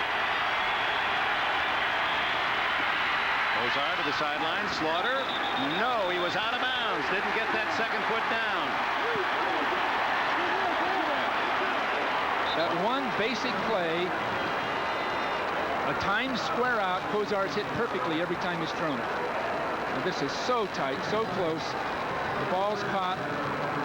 It looked like he was dragging that back foot. Yeah, it looked like he had them both down. Well, they reviewed the other. Most certainly they'll review that one. Here's Slaughter did drag that back foot. Yep, here comes the whistle. They're going to hold up the offense. Looked like he had that left foot down as he caught the ball. Watch the back foot. See? Right See? there, Yep, he had them yep. both in. It was a ballet had step. been ruled incomplete on the field. It had been ruled incomplete on the field. So apparently the instant replay official did not know how it was called, but there it is. And it's just a very delicate little touch by Slaughter, that back foot. That's an art for him, Dick. That throw, that catch, the timing involved with it. They're going all the way back to very, very stable, almost simple things that they've mastered through training camp and all season. Denver's allowing him to do that, and he's doing it beautifully. And that's got them on their feet. Well, Webster Slaughter was an outstanding musician, a top saxophonist. He knows all the delicate notes and the quick movement of fingers, and certainly showed that kind of subtlety in that catch. Almost tough to perceive for the official in his behalf. That's a tough call to make because it was lightning quick, and it didn't appear that he got that back toe down, but it was boom, and that was the play. It's really an art for him and a skill for the receiver to concentrate on the ball and let both feet drag. It's just not a natural movement for any of us. Well, I know his mother up in Stockton, California says that's a good one. Mother, who was a nurse, worked 2 jobs to raise a family. Incomplete pass. Incomplete. Well, that's for the replay opponents. That's their argument. Well, why bother? That's right. That's why I say why bother. And I don't think instant replay will be with us next year. 3rd down. Incomplete. Braxton was right in front of Brian Brennan, and the Browns' drive stalls, although they were a bit unfortunate with the call on the instant replay. One thing for sure, Dick, Langhorne and Slaughter can outrun Henderson and Braxton, the 2 corners for Denver. So you know there's a speed factor. Now this isn't a play that you relate that to, but what I'm pointing out is at some point in this game, straight down the field, the Cleveland receivers can outrun the Denver defenders, and they'll have to show up sooner or later. Well, the Browns unable to move, but they have gained some field position. Ooh, Wagner just did get that away. Johnson lets it bounce, and it takes a Denver bounce and goes out of bounds at about the 18-yard line. Well, I see a spark in the Cleveland offense. Now they have field position for their defense. 27-yard punt by Wagner, who did a solid job of kicking that ball inside the 20 all season long. Wanted a little better bounce. Okay, Elway's turn at that.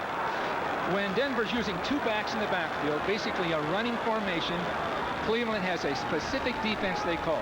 As soon as they spread out, they call another defense audibly at the line of scrimmage. As soon as they see people spreading out, they change their defense.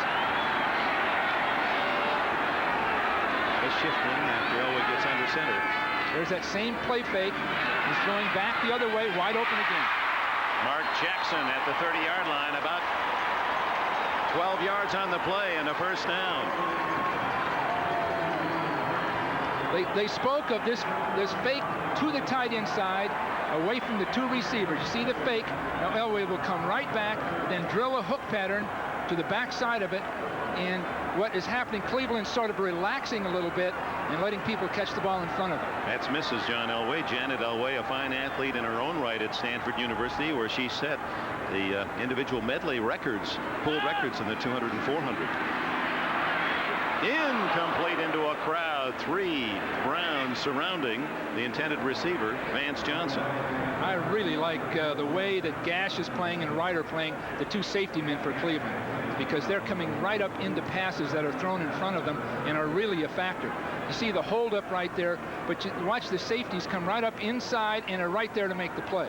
Even if it had been caught, it would have been just a negligible gain. There's Thane Gash from East Tennessee State.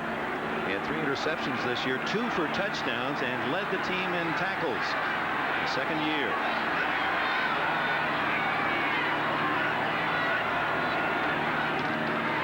Elway under pressure again. It was thrown right at Kyle Kramer. Thane Gash was the man pressuring Elway. They're bringing 1 extra man each time, and Elway has to throw prematurely. See Gash leaving, uncovered, safety down the field to take care of it, and Kramer just wasn't really there. He was there in a sense of tackling after the catch, but it was a poor pass.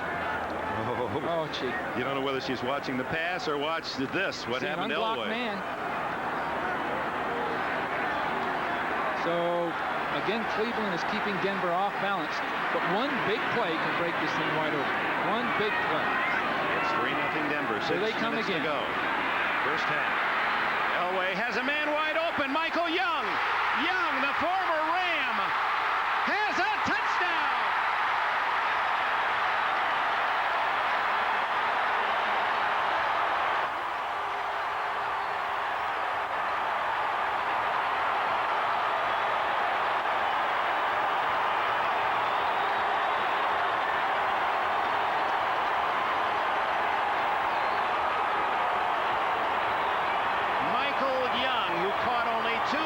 Last year with the Los Angeles Rams, a Plan B acquisition by Denver, and he has grown in popularity. He finished the year with 22 catches and became Elway's primary target on third down. He likes the out, he faked the out, and away he went.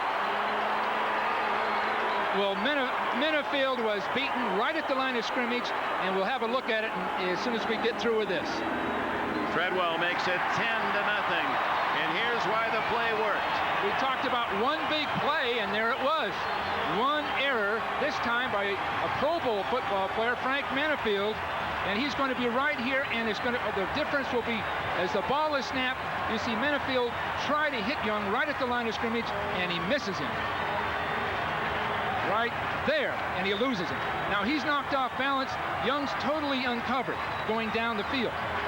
But of course it took Elway's greatness, because Elway had everybody chasing him, and he still got it all.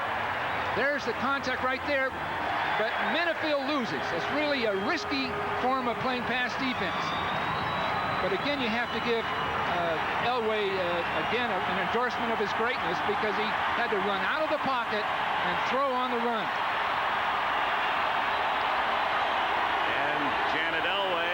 Those here in Denver that cheers Elway's longest pass of this season, 70 yards. Well, there it is. You can't get reckless defensively in a game like this. You've got to go back to sound fundamentals that you were taught throughout your career, but going right from training camp. Minifield, very tough, loves the man coverage, likes to play tight, and especially against Young, not known for his speed, but a little faster than many think, including now Minifield. And they were working on that, the idea of getting Young isolated and not running just a square out, but going deep. Going down the field. And it was a chancy play by Minifield, almost a contempt for Young, and it really destroyed him. Treadwell's kick aimed at Eric Metcalf. Metcalf accelerates across the 30 and brought down at the 32. But Elway, as you pointed out, even off balance, has such a great arm. He has everybody after him. You see Matthews coming right up inside, 57 chasing him. He throws that on the run. Somehow he spotted Young and made the big play. Just a great effort, great performance. But now Kozar's got to do the same kind of thing. We know that Kozar can get his people past those cornerbacks because they've just got a great speed advantage. So a play pass and going straight down the field might get the thing right back into perspective. And a high moment for Michael Young. Ball at the 32, 10-0 now, the deficit facing Cleveland. Kozar batted down. Alfonso Carricker. Carricker coming up the field. Kozar wanted to throw short, but there's so much pressure that Carricker was right in the way of the throw. See Kozar coming out of there, Carricker on his outside, and really the only way you can run a play like that is to get Carricker at the line of scrimmage, cut him down. Carricker was boxing that one around and almost had a nice 6-point package. Leading 10-0 and leading all the statistics in this first half. Kozar, how'd he get that one through the crowd of orange? Langhorne with a catch and a first down, it would appear, out at the 42-yard line. Well, the one thing he's done, as we've pointed out over and over, is throw what you call a square out pattern. He'll take that ball and get it off quickly and drill it to a receiver breaking out at 12 yards right on the money. Now that takes hours, months, years of practice to be able to time that with your receiver. And Michael Brooks, the linebacker, drifted back in that zone and made it very tough on Elway to find his man. 11 yards on the play, first down at the 43. Come on, Bernie, go straight down the field. You got it. Whoops, has trouble with a snap. Now throws incomplete to Tim Manoa, the fullback at the 50. Rick Dennison on the coverage. Braken, the nose tackle, had penetrated and was pressuring Kozar, who had trouble getting out of center with the ball. Well, they're going to whatever they've got, their bag of tricks. A problem in the formations that Cleveland's running, you really can't run any special plays. You can't have a halfback pass, the reverse, the screen pass, because you've got everybody spread all over the field. So Kozar's dictating what he's going to do, and the defense knows it. 4 wide receivers. Kozar, a rare scramble, and a rare straight arm into Tyrone Braxton at the 50-yard line, a gain of almost 7. Well, this is certainly the most critical play of the first half. With 5 minutes approximately to go, midfield is 3rd down and about 3. This is the critical play. They have to come through right now. They spotted at the Cleveland 49, a gain of 6. Dan Reeves, he's called this his toughest year in coaching. Changing staff, changing his philosophy, changing personnel. And he's rebuilt in 1 year a team that is headed toward a possible 3rd Super Bowl in 4 seasons. Here's the reverse, and it ends up with Langhorn, and Langhorn runs into Simon Fletcher, no gain.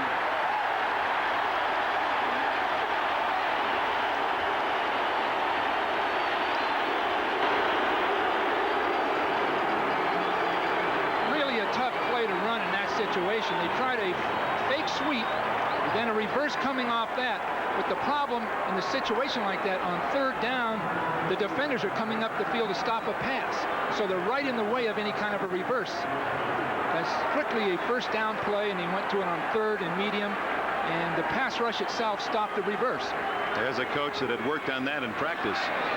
Fine kick by Wagner. Johnson will let it drop, and it'll kick into the end zone for the touchback. So with 3:54 remaining in this first half, it's the Broncos by 10, and they have the ball again.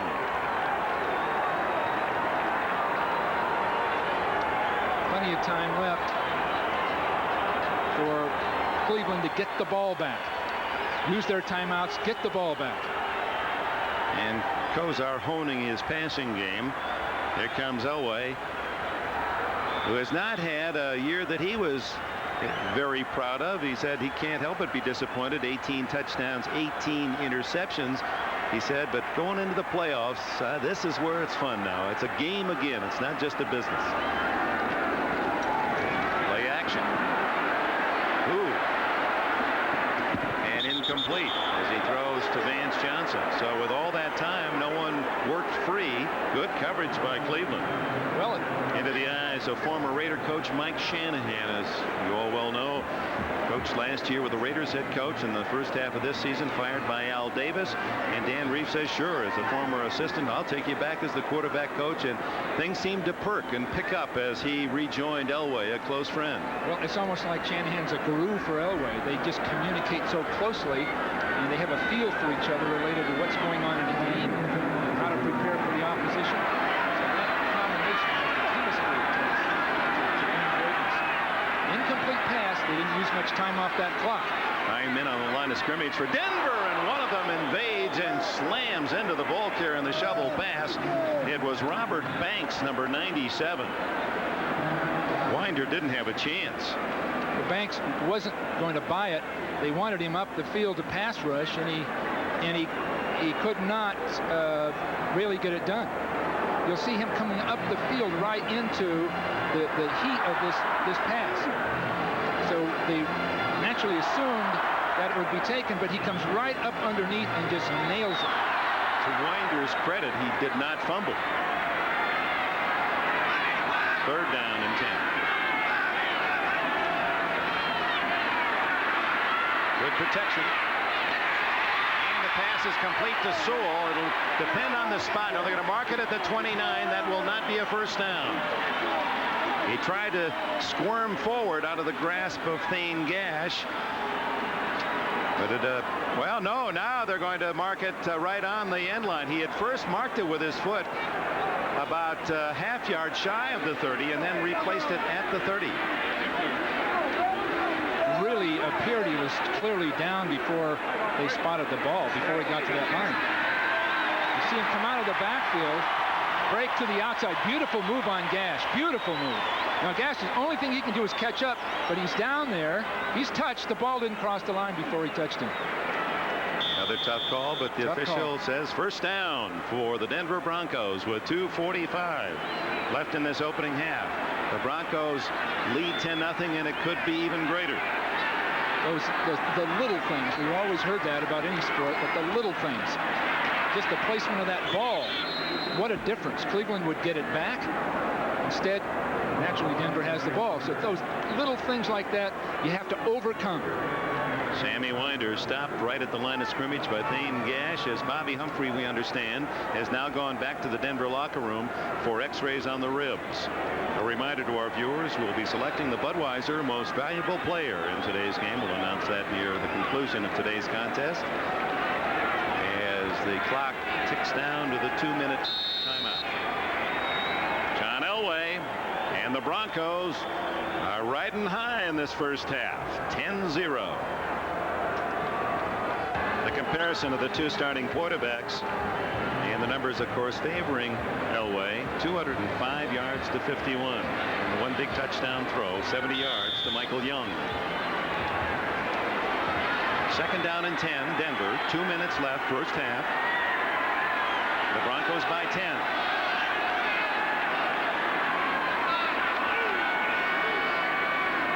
Cleveland can't afford to give up any more points. Just can't afford it. Elway, Big Daddy gets to him. Hairston with a sack. He had 6.5 during the regular season. And this man who started with the Philadelphia Eagles for many years is up with a big play here in Denver. Well, Cleveland can still get the ball back. Even though they had that judgment call on the 20-yard line a few moments ago, they can still get it back. Now you see excellent pass rush. A line stunt. Hairston's just straight up the field, and two people miss him, including, is that Perry that was up the field? Perry made it up the field, right. And two people missed him. Bratton, a fine blocker in the backfield, let him get by him. That quickness is, well, something you always need on a football field. One of the few in this game for Cleveland to know that taste of a Super Bowl, although he lost as the Raiders beat his Philadelphia team in New Orleans back in 1980. Elway uses a timeout with 1:23 left. 3rd and long for Reeves Broncos. Well, we came into this game, Bill Walsh, with a feeling that it would be high scoring. I thought it'd take 30 points to win it, but so far 10-0. Well, Kozar wasn't himself early on, and maybe he's still not himself as far as accuracy, and maybe even a little bit of poise. And I think that's the difference. Cleveland hasn't been able to control the ball, and both coaches concede that time of possession is vital. Bud Carson in particular. Yeah, they both have shown the ability in this, what has become really an interesting playoff rivalry, the ability to come back. Remember, it was Elway's comeback in the long drive and then the win in overtime 3 years ago. Then 2 years ago was Kozar coming back from a big deficit, only to have the tragic fumble at the 2. At halftime, O.J. Simpson with Messrs. Beathard and Wiley, and we'll be chatting live with Al Davis to get his impressions of many items. This game, the second game, the NFC final at Candlestick. Where he's going with the Raiders, and is he going into the Hall of Fame? He certainly should. Give us to Sewell on a little reverse, and Clay Matthews, not fooled, drops him at the 24-yard line. So 4th down. Do the Browns call time here? The clock is running. 1:13, 1:12, 1:11. You can't believe it. There it is. Now that cost them about 10 seconds waiting to call that timeout. It is the first spent by Bud Carson. 2 left, and now Dan Reeves warning his team of a possible return and protect the punter as Bud Carson sends back dangerous Gerald McNeil. I was chatting with McNeil yesterday, where he weighs 145 pounds, and he said, well, what weather? He says, don't call me Ice Cube. He says, I'm a whole ice tray. I can melt in this stuff. Well, it's sure strange this time of year to be sitting in this atmosphere. But a 10-yard punt return. And the other thing that Kozar will get at this point is a different Denver defense, more of a prevent defense, giving him a little more chance to throw the ball inside and hooking patterns, so they could still come out of it with a field goal with just a couple of completions. Would that be your attitude if you were with the Browns at this point? Hey, don't get greedy now. A 3 would be terrific here. If a touchdown comes out of it, all the better. But that's all we're looking for is 3 points. Both teams should think 3 points. Denver's defense should say the worst that can happen is 3 points. So 3 points is the critical factor here. Good pressure on Horan. Gets his end-over-end away.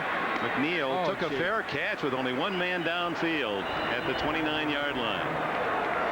Boy, that had some, I think, could have eluded the first man down. He had some running room. 47-yard punt, and there's Mike Pagel, the backup to Bernie Kosar. He's had his moment in this season, a very critical moment in overtime. It was his pass out of fake field goal formation to Van Waiters that beat the Vikings. That fair catch was a bad decision. That cost him that 10 yards I was just speaking of. Manoa back with Kozar.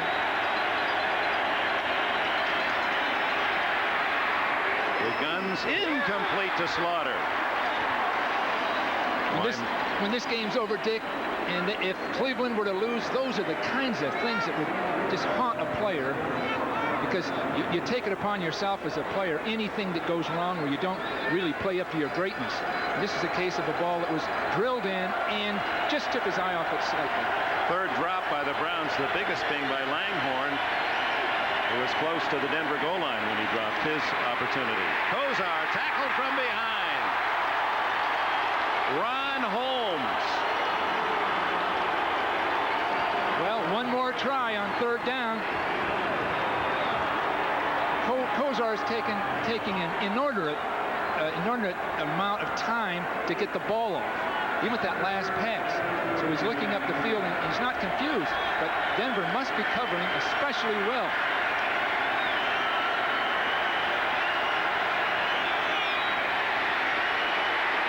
Screen to Manoa, and he has blockers, but can get only to the 34-yard line, 6 yards shy of a first down. Randy Robbins with the tackle. 25 seconds on the clock, and Denver spends a timeout. At halftime, I'm sure there'll be at least a remark or two between coaches, between Bud Carson and his offensive coordinator, Mark Trestman, on Pagel, whether or not that's even feasible. Bernie's brought him this far. He's proven to be a great performer, but the Browns need something at this point. It most likely is related to them getting to those things that work best for them all year. There's Mark Trestman, a very bright, capable young coach. But the problem with young, the term young, is he hasn't had much experience, much exposure. Yeah, but you didn't think you were young when you were his age. You thought, hey, didn't you think you were ready for... I knew everything. Turned out you did. It took Paul Brown to demonstrate to me that I didn't. Sent you on your way. So with a handful of seconds left, 25, Wagner faces a 10-man rush.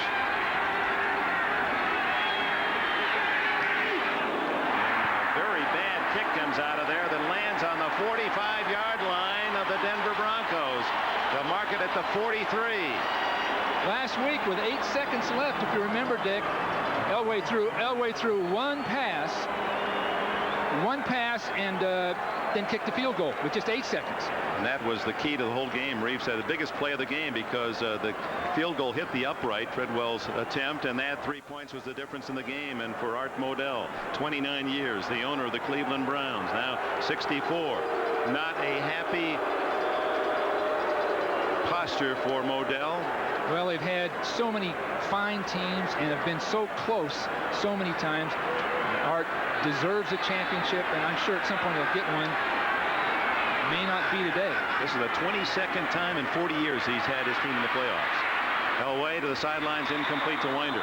That is the best. I want to go back to that because it's significant. 22 times Cleveland Browns in the playoffs in 40 years. That is the best of any NFL team.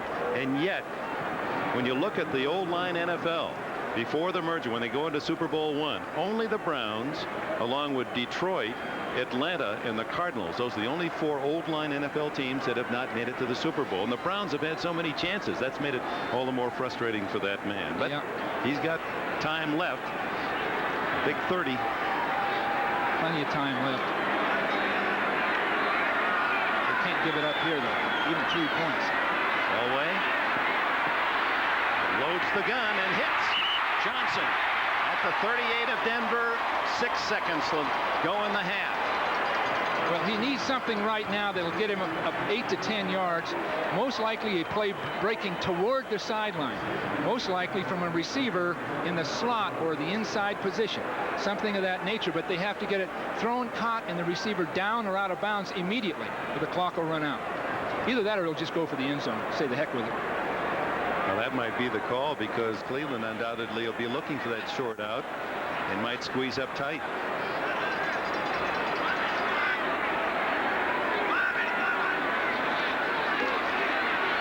There's the outbreak. The people were right there waiting for it. Boy, Frank Minifield, it's a good thing that pass was low and maybe intentionally thrown low by Elway because Minifield on the double team, he had Gash covering the receiver and Minifield was darting in front and looking for 6 the other way. Treadwell comes on, and this will be a very long attempt by this youngster from Clemson, who was a GTE academic All-America there. A very popular kicker. Carlos left, didn't sign. Treadwell took over. This will be 54 yards. His longest this year, 46.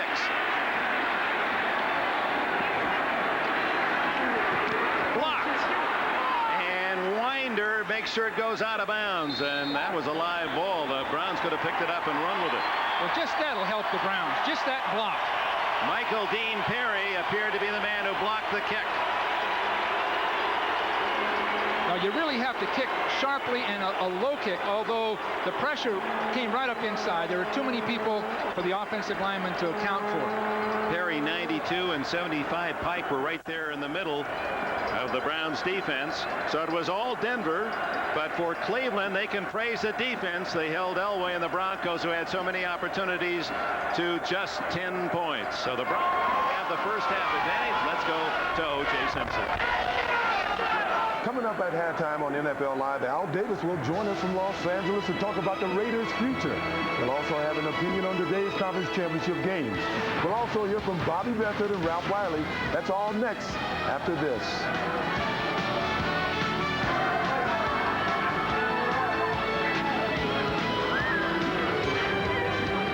Halftime of the AFC Championship game with the score Denver 10, Cleveland 0. O.J. Simpson with Bobby Beathard as we carry on in the absence of Bob Costas, who is down with a severe case of the flu. Well, Bobby, what are your thoughts on the first half of the game? Well, I think that Cleveland's 2 biggest problems have led to all of Denver's points, 10 points. First of all, Bernie's sore finger. That's caused that first interception. Dennis Smith intercepts one. It's a terrible throw, and he's been throwing poorly the whole game. He's only 7 for 23 passes. The second biggest play was their other weakness, Cleveland's vulnerability in the secondary, and this leads to Elway's 70-yard touchdown pass to Michael Young. So they're playing right into Denver's hands. Well, defensively, fortunately, Cleveland has kept them pretty competitive in this game. Let's just hope the Cleveland offense can get it started in the second half. You know, despite missing the playoff, Al Davis and the Raiders have managed to stay in the news with the continuing question about the team's future home. For more about that, let's go back to Dick Enberg. Well, Al Davis is with us as he watches on the West Coast. Coach, owner, Al Davis, your comments about the first half, and perhaps we could start with Cleveland Browns and Bernie Kosar's inability to get the passing game going. Well, it's easy to say that he couldn't get the passing game going, but he did have the big play to Langhorne that should have been a big play for Cleveland, and that hurt considerably.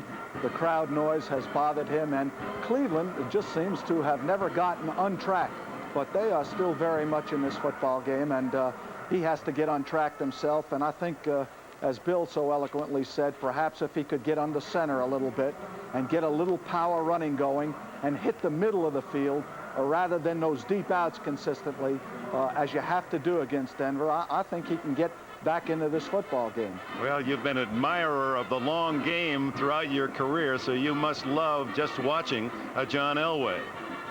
Well, watching Denver today, Denver has never gotten into any rhythm, and I thought that while you can blame Minifield for the miss of the bump, but had the containment gotten outside as it should have on Elway, he would never have gotten that ball off. That was a blitz, and there was supposed to be containment coming outside that got caught inside, and I'm not so sure he'd have gotten that ball off. But Denver looks like that they seem to have this game in a dominating standpoint. They've never really been threatened. I think 2 points to make is that neither quarterback has really been knocked down. And when you play John Elway, and Bud Carson has done a super job of keeping him off balance, but the one thing that I don't think they've done is gotten the hits on him that you have to do in the first half to keep your momentum going in the second half. You know, Al Davis, you've done a miserable thing to all NFL sportscasters. You don't know how many years those of us trained to call the Raiders Oakland, how long it took us to wipe that slate clean and call them the LA Raiders. And now we don't know where you're going to be next year. Is it going to be the Sacramento Raiders, the Oakland Raiders, LA Raiders, Irwindale Raiders? Where are we here? Well, Dick, I'm going to keep you off balance again. What I'm interested in is documentation. Right now, we're looking at all the proposals, and these proposals have been prepared by intelligent community people, attorneys, tax consultants, public servants, lawyers, and they're proposals that ensure to the benefit of any community that they reap great rewards financially. They reap great rewards in an entertainment value and certainly physically, because they'll all have state-of-the-art stadiums or perhaps a remodeled state-of-the-art stadium, and then they might have the Raiders. And I make the point to you that the Raiders, like all professional football teams, have a mystique about them where we draw from people from all walks of life, regardless of race, color, sex, creed, and we unite them. And I think we've done that in all the communities we've been in, and we'll make a decision shortly, but how shortly, Al? These proposals have to be documented. How shortly will we know? I don't want to take a consistent approach. I'd rather do what's right at the time and rather discuss that with the principals involved. You know, Al, you know, and we all know, you've never been outspoken about it. You should be in the Pro Football Hall of Fame, but because of, well, perhaps your experiences with the Raiders and moving around, they have not quite acknowledged your presence as a giant in this sport. You're again in the final 15. What are your thoughts? You've been there as a presenter many times. Is it your turn here in 1990? Well, you're most kind to say I deserve to be in the Hall of Fame, but I would say based on achievement, record, contribution, and commitment to professional football, and of course the Raiders, which is something I love greatly, I think we should have been in 5 years ago, but that's up to the people at the Hall. I take great comfort in that I've been able to present 7 great pro football players in the Hall of Fame. And even this year, I look at all the participants again, the Steelers, and of course, Snake Stabler and Ted Hendricks, and I'm greatly honored, and I thank you for your compliment. Only have 15 seconds. Give us a winner. 49ers, are they going back to the Super Bowl, or do you like the Rams? Well, I'd rather not get into picking football games. I just think that the Rams are in a similar situation that the Raiders were in 1980 as a wild card, when we had to go to San Diego and face a great football team, and we were able to overcome adversity and go on and win the Super Bowl. And I look forward to a great game. I think the weather will be a factor, and I'd rather let the outcome happen on the field. Thanks, Al. We'll see you again in Los Angeles or Irwindale or Sacramento or Oakland or somewhere on the West Coast. And we'll continue with our coverage from Mile High Stadium in Denver, Colorado, the AFC Championship game. And the Broncos lead at halftime by 10. First, these words from your local station.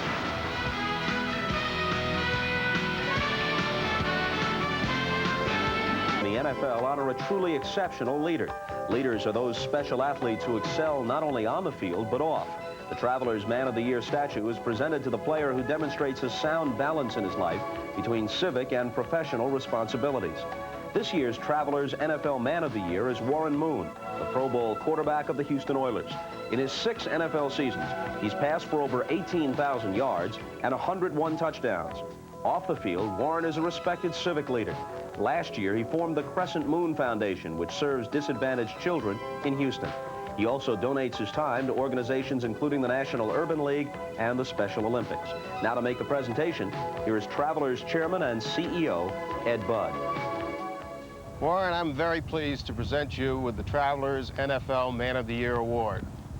Saluting and supporting the professional and personal achievements of citizen athletes exemplifies the Travelers' commitment to promoting volunteerism in our communities. In keeping with that commitment, the Travelers is proud to donate $25,000 to the Crescent Moon Foundation to help you fund college scholarships. Congratulations, Warren. We're proud of you and thank you. Thank you very much, Mr. Budd. First of all, I'd like to just thank the Travelers and all the people involved in selecting me for this most prestigious award. This is probably the highest individual honor that I've ever achieved while playing the game of football, and I'd like to salute the Travelers for recognizing professional athletes in the NFL all over that are doing such positive work in their respective communities. And to the hundreds of guys that are all doing work in their communities, I'd like to urge them to continue to do that work because you are definitely role models for others to follow. Thank you very much. Super.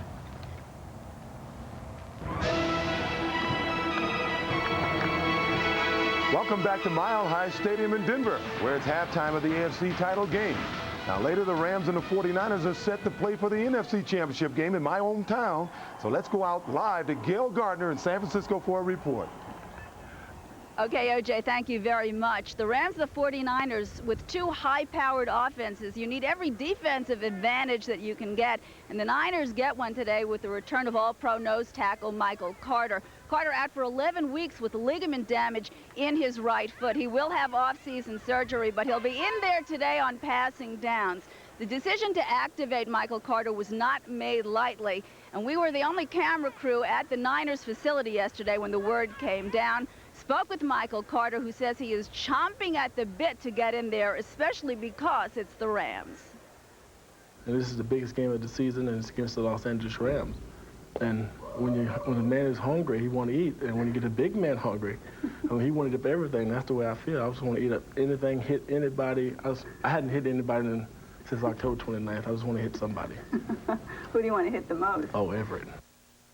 His foot, of course, will be heavily taped and protected today. Even if he doesn't see very much action, just his large presence in uniform will be a moral lift, of course, to the 49ers. By the way, it has stopped raining here. Field in pretty good shape, but there's a big soft spot in the middle that they're trying to deal with right now. Let's go back to OJ in Denver.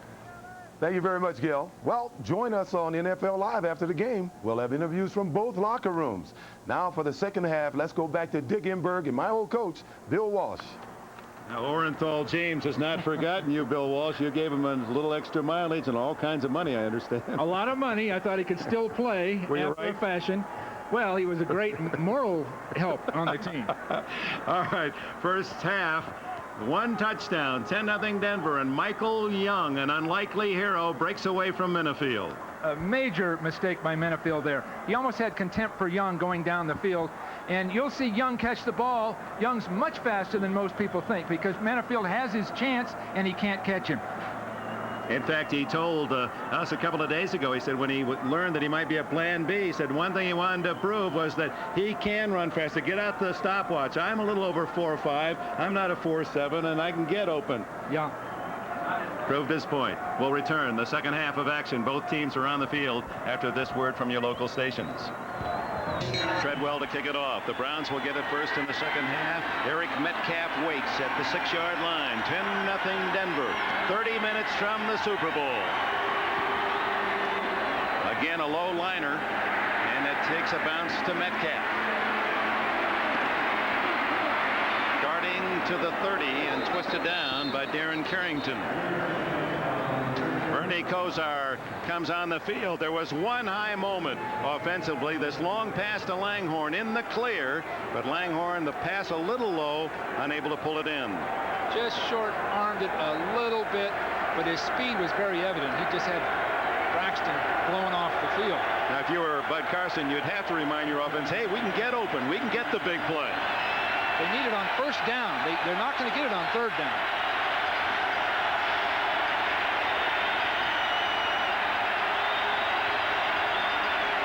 Metcalf twisting, but caught by an ankle and dropped after a yard or two. Greg Cragen, number 71, and Simon Fletcher, 73. A look at the halftime statistics, and it's all in the right-hand column.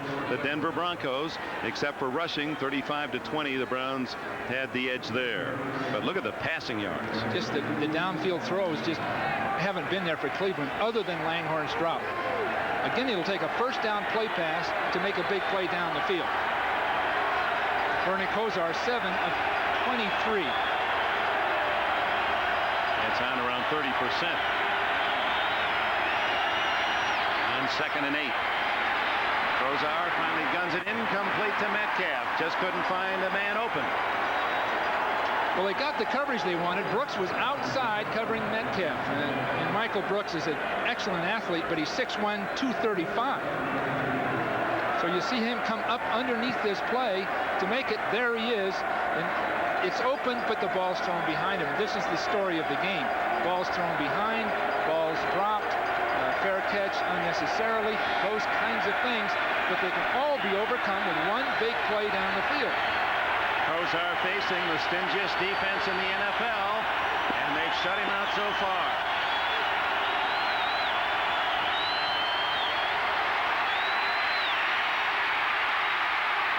Kosar running and sliding to a first down, and what a hit by Dennis Smith as Kosar was sliding in, and he's saying, wasn't that a penalty? It used to be when you slide in you can't hit a man, that you're giving yourself up with that baseball slide, but no flag goes down. Well, that's two men playing for a championship. Two great performers. Smith knows what he's doing. He's got this man vulnerable, but Kosar has to go for it. That's the entire dimension of a championship game right there. 16 yards for Kosar, who was rushed for 22 today. That's almost a career high for him. Out of the backfield to Metcalf. And out of bounds at the 48 of Denver, a gain of nearly 5. Wyman Henderson on the corner. You know, Al Davis pointed out at halftime, Kosar under the center. At this point, he's much more effective than the shotgun. He's got the run threat. He can get the ball off much more quickly. And the crowd noise is not a factor. Plus the fact that Bernie's always said he likes it. He didn't like the shotgun. He likes to play from under center. The crowd, the noise itself makes it imperative. But when you add up these other factors, he should be right in there where he is now. First possession of the second half, 10-0 Denver. On 2nd and 6. Open, complete to Langhorne, and he has a first down at the 30 of the Broncos. They've had a plan when they came out at halftime. They had a plan, and that's to stay in their base offensive formation.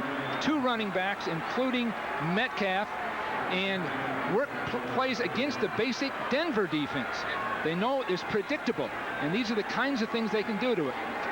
Hooking type patterns, play passes, throwing quickly in the flat to Metcalf. That's what it'll take. Reggie Langhorne from Elizabeth City, state of North Carolina. First down at the 30. Ron Middleton is in a tight end for Ozzie Newsome. With protection underneath to Kevin Mack. And he meets a crowd at the 28-yard line. Short gain of a couple. Rick Dennison was the first man there.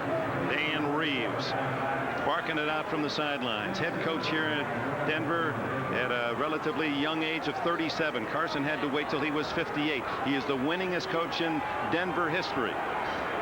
Clearly one of the great figures in the NFL today.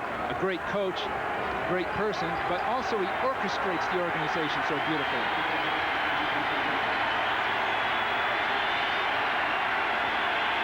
Browns with their deepest penetration at the 27 of Denver. The quickie to Slaughter, incomplete.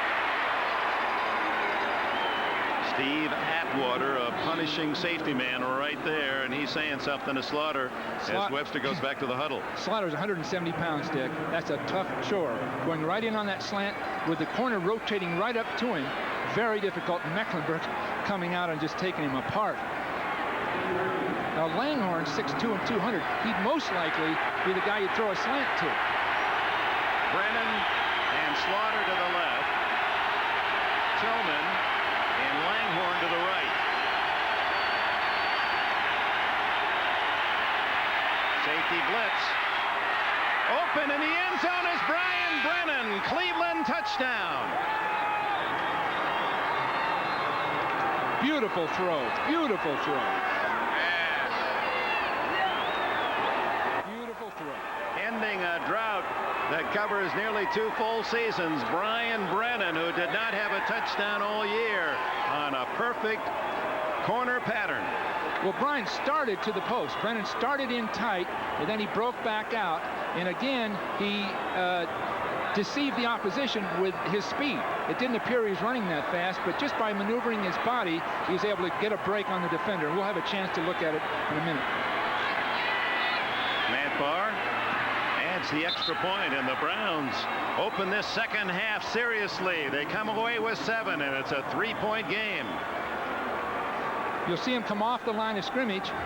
Now watch him start to the inside, look in, and then break out.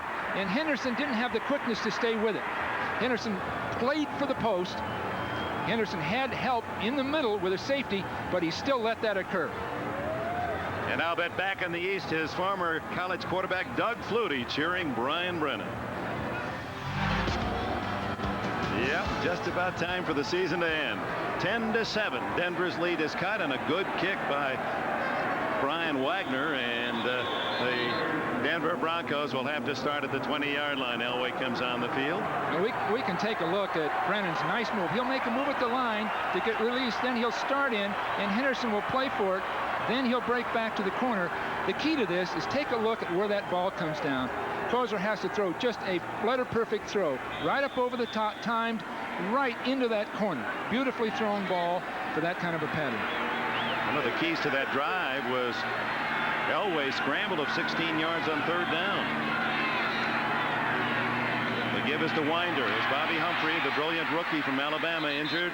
Ribs in the first half has not returned. Frank Minifield makes the tackle, and now we understand will not return. Going back to Kozar's scramble to show you what an unusual play as you look at Humphrey, who's out of pads now. That's a sad note for him and his teammates. Only 23 yards for a man who gained over 1,100 this year in his first season. Pat Kelly, the tight end, also out with a knee injury. Well, Humphrey would be vital at the end of the game, making plays that would control the ball. Not that Winder's so bad. He's had a great career. But Humphrey's probably the hottest running back in the league for that kind of thing. 2nd and 6. Winder to the 27, where it'll be 3rd and 3. I'd like to finish my thoughts about Kozar to show you how unusual 16-yard run. When you talk about Elway, hey, that's you expect that. But in his last 4 years, his 4 years in the NFL prior to this, Kozar's total rushing, that isn't it, but his total rushing, 28 yards. He gets 16 on 1 gallop, and that keeps that drive alive. Well, he had an inspiration to do it because his team was lagging and in trouble. It took a play like that to pull him out of it. All right, at 3rd and 3 as Cleveland picking up momentum, trying to stop Elway and the Broncos. Elway. Boy, look at him dance in that pocket. Now he throws long for Young again. Michael Young. All the way to the 20-yard line.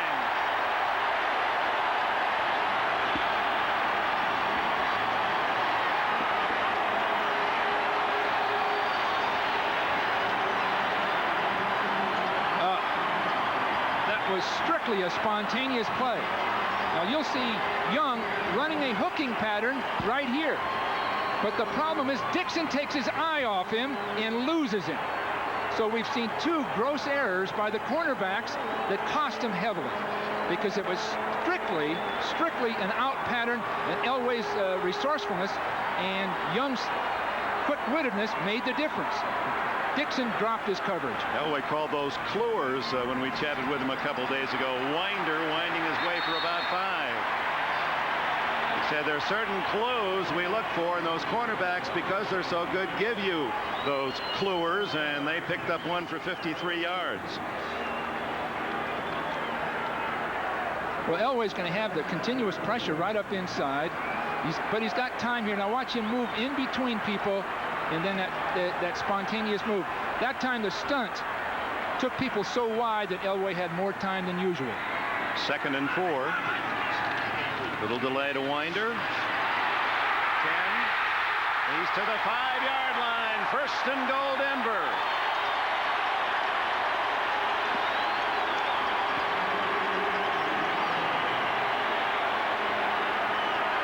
Sammy Winder, the veteran from Southern Mississippi. 2nd to Floyd Little, an all-time Denver rushing, getting his chance.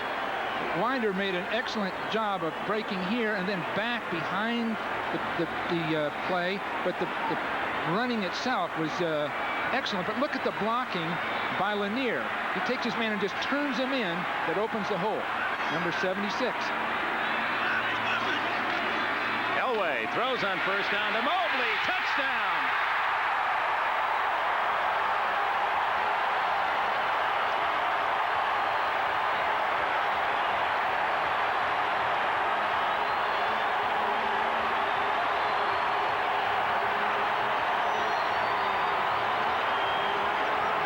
Mobley was split outside, and Dave Grayson went out to cover him. So you had a linebacker and a big tight end. Grayson, not used to being outside and covering someone like that, lost Mobley at the line of the scrimmage, and it was a beautiful throw by Elway. Excellent tactics. I'm sure they had this play by last Tuesday. They knew they were going to use it at that point on the field. Treadwell adds the extra point. It's 17-7, an 80-yard drive in 6 plays, and the 6'5" Mobley gets the touchdown, his first of the year. Elway's dropping back. We don't get a real good look at it, but you see Mobley has a full 2 steps on Grayson when the ball comes down. Oh, it may be a high-scoring game after all. 8 minutes to go in the 3rd. Mobley from Salem College. You want a touchdown, 1st and goal in the 5 with memories of a goal line stand in the 1st half, and Elway used the touch pass to get it to him. Treadwell. Metcalf at the 2. Lightning quick, but dragged down at the 24-yard line. 80 yards in 6 quick plays with the key. The 53-yard pass to Michael Young. 5 yards on the touchdown score. Here's the check. Mobley fighting his way free. Grayson, by the time he looks for the ball, it's in Mobley's mitts. And Elway, who has the rifle arm, a quarterback with that kind of strength, maybe enjoys this most of all. The touch throw. Lay it up there. Yeah. 17-7. Well, both big plays came on errors by the Cleveland cornerbacks, or we wouldn't be talking about 17 points. From his 24-yard line, Kozar goes to work. Underneath, Metcalf. Well, there was the play pass we've been waiting for, and he had people down the field that looked like they were going to break open, but he threw to Metcalf very quickly and prematurely. Just have to calm down. Plenty of time. Only 10 points. Well, you have to admire Bernie Kosar, as Mark Trestman does. He was his coach at the University of Miami when Kosar had the brilliant national championship year. A man with his index finger, his pitching finger, if you will, wrapped in a rubber band because of ligament damage, an elbow that's heavily wrapped, that's been injured the last half of the year, trying to lead his team to New Orleans in the Super Bowl. Carricker comes in cleanly for the sack. Alfonso Carricker. Well, Carricker was unblocked because they had a blitz by Smith up inside that forced Farron to come in and block him. So it was just well done. What should have happened was Risen should have come in and blocked down. So you'll see right here with Smith, they forced this block here, and we get a block here. Now here's Carricker completely untouched. So both of the linemen should have blocked down, but one of them did. It left Carricker completely unblocked. Boy, great job of that telestrator. 3rd down and a bunch. 18. Kozar. Incomplete to Slaughter, who is double covered on the far sidelines. And that defense, to the delight of the Denver faithful, is held again. Well, Al Davis pointed out at halftime that Kozar should have been throwing inside against this Denver defense. He keeps going to the deep out. We had people open on 2 plays of that series to the inside, well down the field. I'm sure it'll be spotted from upstairs, and they'll go to it the next time they get the ball. Wagner punting for the 8th time. Vance Johnson back at his 35.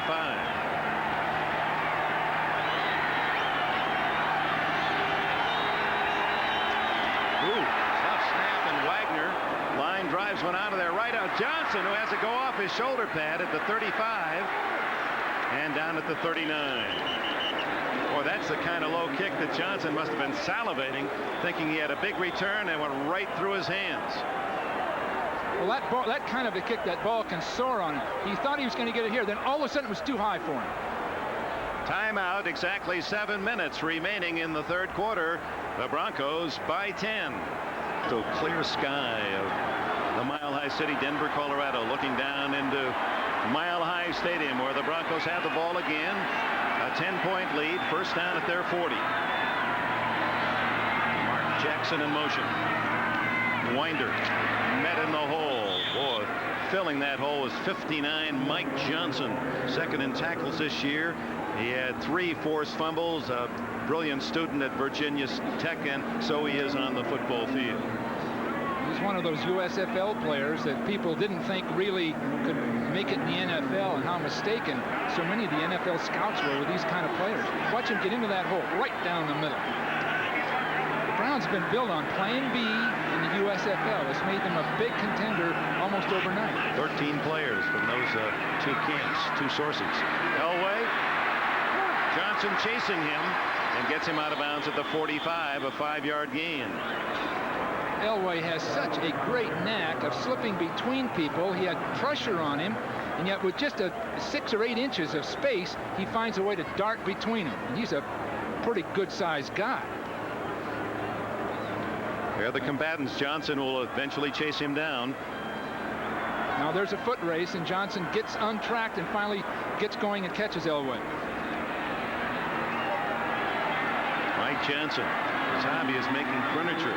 Tried to use Elway for a chaise. Well, he's out now. They've got that nickel group in there.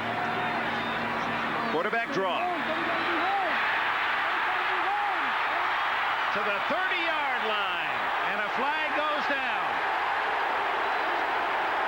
So that's the call they didn't make on Kozar, but they go the other way this time, and Elway gets the roughing penalty. Identical plays, and these are the kinds of things you have to overcome in a critical game, a single elimination tournament. Personal foul, defense, number 40, 15 yards, first down. Kyle Kramer, a rookie from Bowling Green. Well, it was man-to-man coverage, so all of the pass defenders were looking at a receiver. So if Elway can break up the middle, no one can see Elway running because they're all covering their receiver. Now that was the same exact hit we saw earlier, and now it's called. I wonder what could have crossed their minds. Dennis Smith didn't hit Kozar any more lightly, did he? No, same exact thing. First down at the 15. Winder. Hit, just as he was breaking to the outside. A good play made by Grayson and Johnson.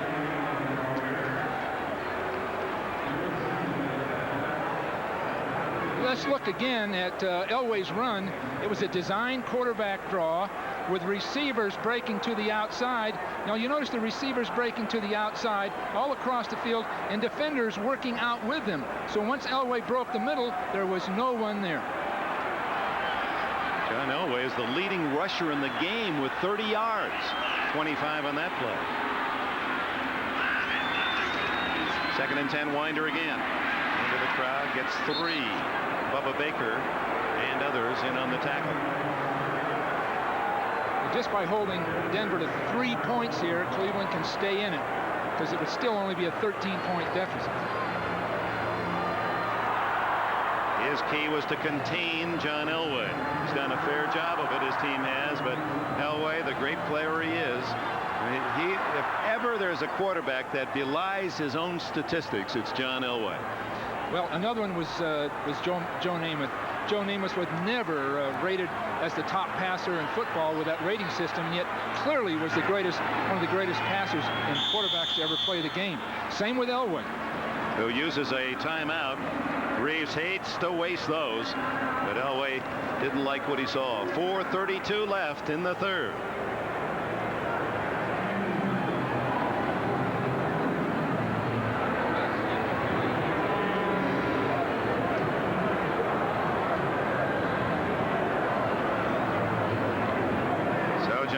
Comes to the sidelines. There's his backup, Gary Kubiak, with Dan Reeves. They don't want to squander this chance. 3rd and 7, of course, looking for a touchdown that might well put Cleveland away.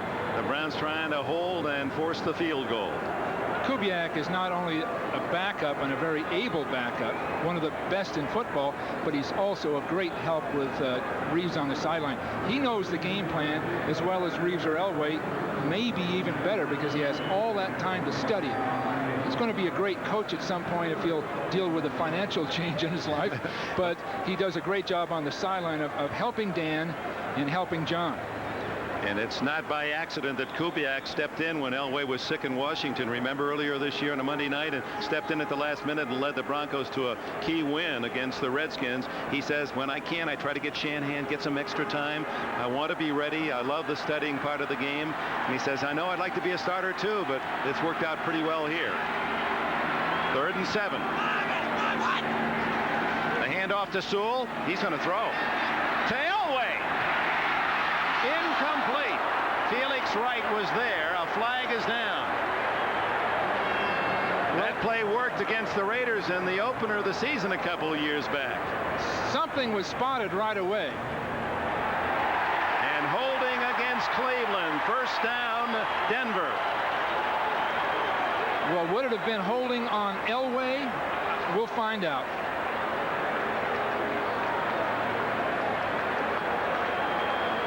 All-star crew head by Dick Cantak.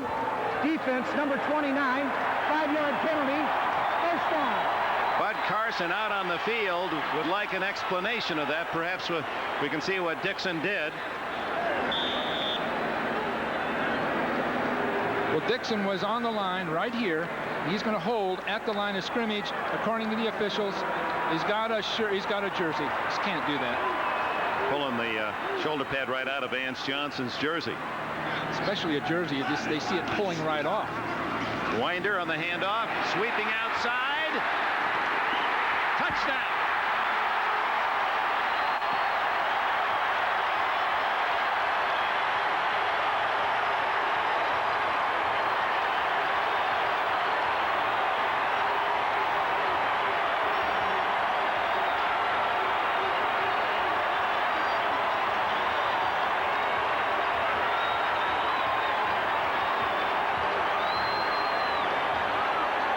Knows how to go for that end zone. He knew just where to go. Patrick Bowlen, the owner of the Broncos, sees his team forge in front, 23-7. And you saw the disappointment wearing long on the face of Art Modell of the Cleveland Browns as the Broncos go 60 yards and a half dozen, with Winder getting the final 7. Well, Denver's run just at the right time for just the right reasons. That was a beautiful job of not only blocking, but as I mentioned, Sammy Winder, with all that experience, knew how to get into the end zone because there's a real crowd right in that corner. And he knew how to go underneath people just at the right moment.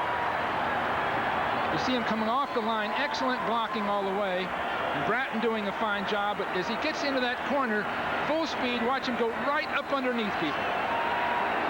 And the frustration you saw of the head coach, Bud Carson. He's defensive-minded and helped build the steel curtain in the great days of the Steelers. And he's seen his team worn out by the Buffalo Bills last week. The Bills scoring 30 points and Carson's defense unable to stop Elway, Winder, and company here today. It's 23-7 as Treadwell sets up for the extra point. I don't question the tactics or the strategy that Bud Carson's used at all. But there have been some plays that have been reckless and unnecessary by certain players on the Cleveland team that's cost him. point is there. 4 minutes, 19 seconds left in the third quarter. Sammy Winder has given the Broncos 7 more. So with 4:19 to go, the Browns now must take full opportunity of each possession. And there's Sammy Winder from Jackson, Mississippi, where he owns a construction company. He's kept his mouth shut. He's a great team guy, while a rookie Humphrey has taken his job, and he's delivered today. Here's Keith Jones, plan D from the Rams, and he gets to the 28 and pays the price. Kip Corrington making the tackle. Well, it's worth looking at this play again, the scoring play, to watch Bratton lead the ball carrier right up the field. Right here, we had a guard and Bratton leading straight up the field. Right at this point, he takes on a man and knocks him right off the line of scrimmage, and he gets another one. So running a course, he took 2 people and just picked him right off. By both Dixon and Big Daddy Hairston. Kozar in the noisy end of Mile High out of the shotgun. Deep down the field has Langhorne, and a tough catch at the 45 of Denver. You know, he's shown that throughout the year in the games. Langhorne makes the tough catches better than the easy ones. Well, he went right up for that one. He knew there'd be a safety man coming up the field, so he first has to elude 2 people, then break into the post, and then catch a ball over his head, knowing a safety man would be there. No huddle for the Browns. Elway. Complete. And it's Lawyer Tillman, who caught only 6 this year. A bit of a disappointment, this number 2 pick out of Auburn. Another first down. And they stopped the clock with 3:29 left in the third period. Kozar did pretty much what Elway does so well. He got up underneath the pass rusher, then moved outside and threw on the run. He didn't look very pretty doing it, but he sure got it done. From the 30-yard line.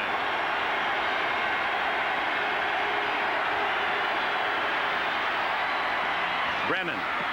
Short yardage, well covered by Simon Fletcher, number 73, who is 6'6" and 240. The one thing you can give Cleveland credit for, they're not going with a huddle. They're not going to waste the time of a huddle. They're going to do it right at the line of scrimmage. That'll give them a chance to get back in the game. And it also forces Denver to keep a basic, more simplified defense on the field. Denver leads 24-7.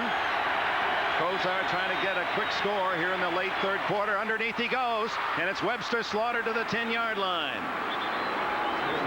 Cleveland's moving right up. Denver's going to have to call a timeout if they want to change their defense. Cleveland's not going to let them do it. They're going to come right to the line of scrimmage. You're right on, Bill Walsh. Dennis Smith looking to the sidelines with his hands out saying, what do we do? Calls time. That's the second one used by the Broncos here in the second half. That was a beautifully thrown pass, releasing straight up the field and breaking to the inside, and this took some nerve to catch that ball right in traffic, and good thinking all the way. Another timeout taken by the Broncos to try to get the different defensive set on the field, as without the huddle, Kozar marching his team quickly to a first down right at the 10-yard line. They can actually get a first down by a quarter of an inch. So it's not goal to go. Dick, you almost have to say with 2:24 in the third period, they have to score before the period's over. You almost have to say that because they've got so much ground to have to make up. Well, even a field goal gets them within 2 touchdowns. Now the Broncos have the defensive men on the field that they want. Kip Corrington, an extra defensive back, is in there. They're playing for the pass. They have 4 pass rushers. Their nickel defense to stop Kozar at this point. So do you try a run? Nope. Into the end zone, incomplete. He had a man open. It appeared to be Brennan again, who caught the touchdown pass earlier. Well, it was just a spontaneous play. Kozar just put a little too much on it. It was Reggie Langhorne, 88. You see him come to the inside, not a real factor, but when Kozar gets in trouble, he overthrows it. Boy, those are such critical plays, and you can remember them for months afterwards. Langhorne right with Tillman. Slaughter and Brennan, the smaller tandem, to the left. underneath, incomplete to Brennan. Yes, touchdown. Wait, he caught it. He caught the ball with his body. It looked as if it rolled free on the ground in the end zone, but apparently, as he scrambled, the quick hands of Brennan able to scrape the ball to his body. He embraces 6 more. Well, that was a beautiful job, releasing up inside, then around Braxton, stops, then goes again. And what a great play. Are those hands?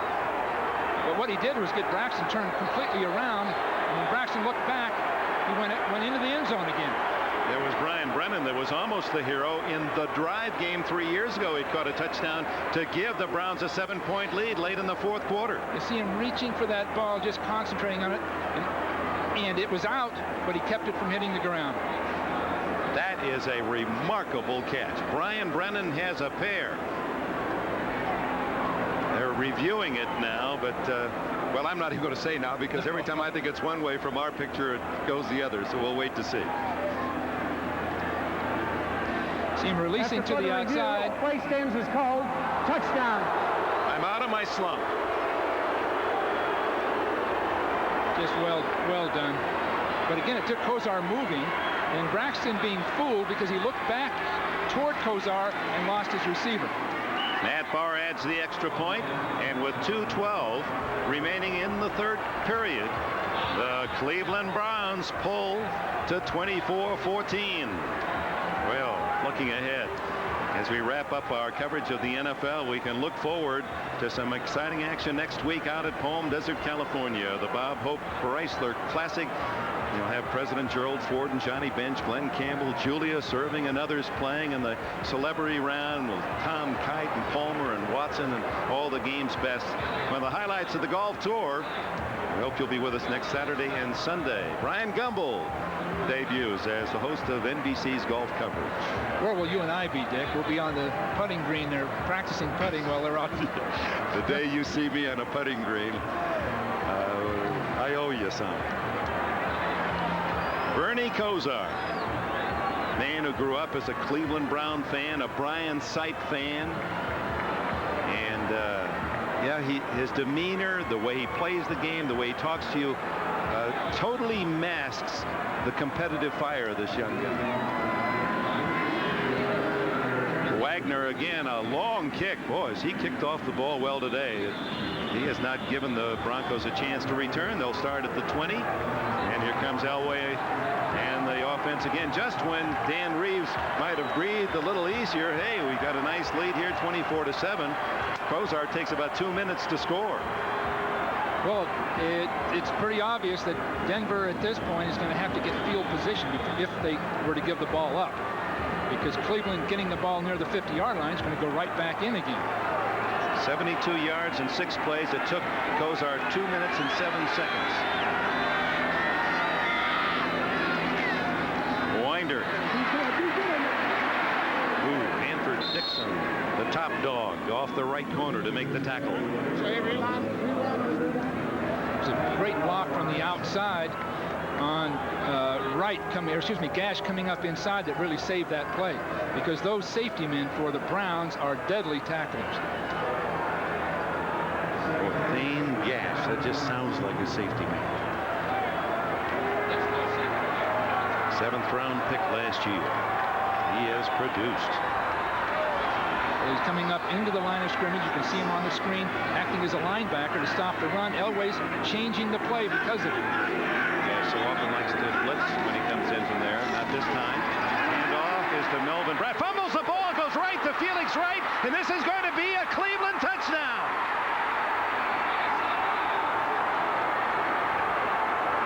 Unbelievable for Dan Reeves and the Bronco fans, and just like that, the Browns are going to be within 3 if they can kick the extra point.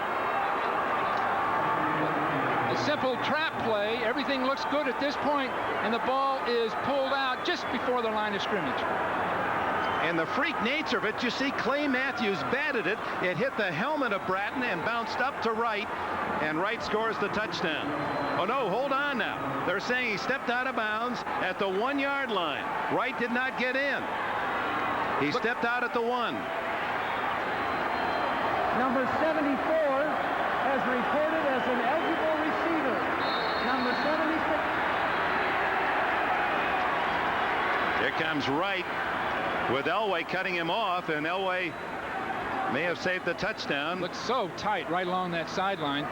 His left foot actually hit the marker on the sideline. He had to be even closer to the goal line than that. Right there on the 1 yard line. Good right call. At the 1 yard line. Excellent call by the official. So Elway, even on defense, makes it tough. Well, as I believe he saved it was, a score. I believe it was Al Baker who made a big stop there and just held on long enough and hard enough to pull that ball out of there. 1:13 left in the third quarter.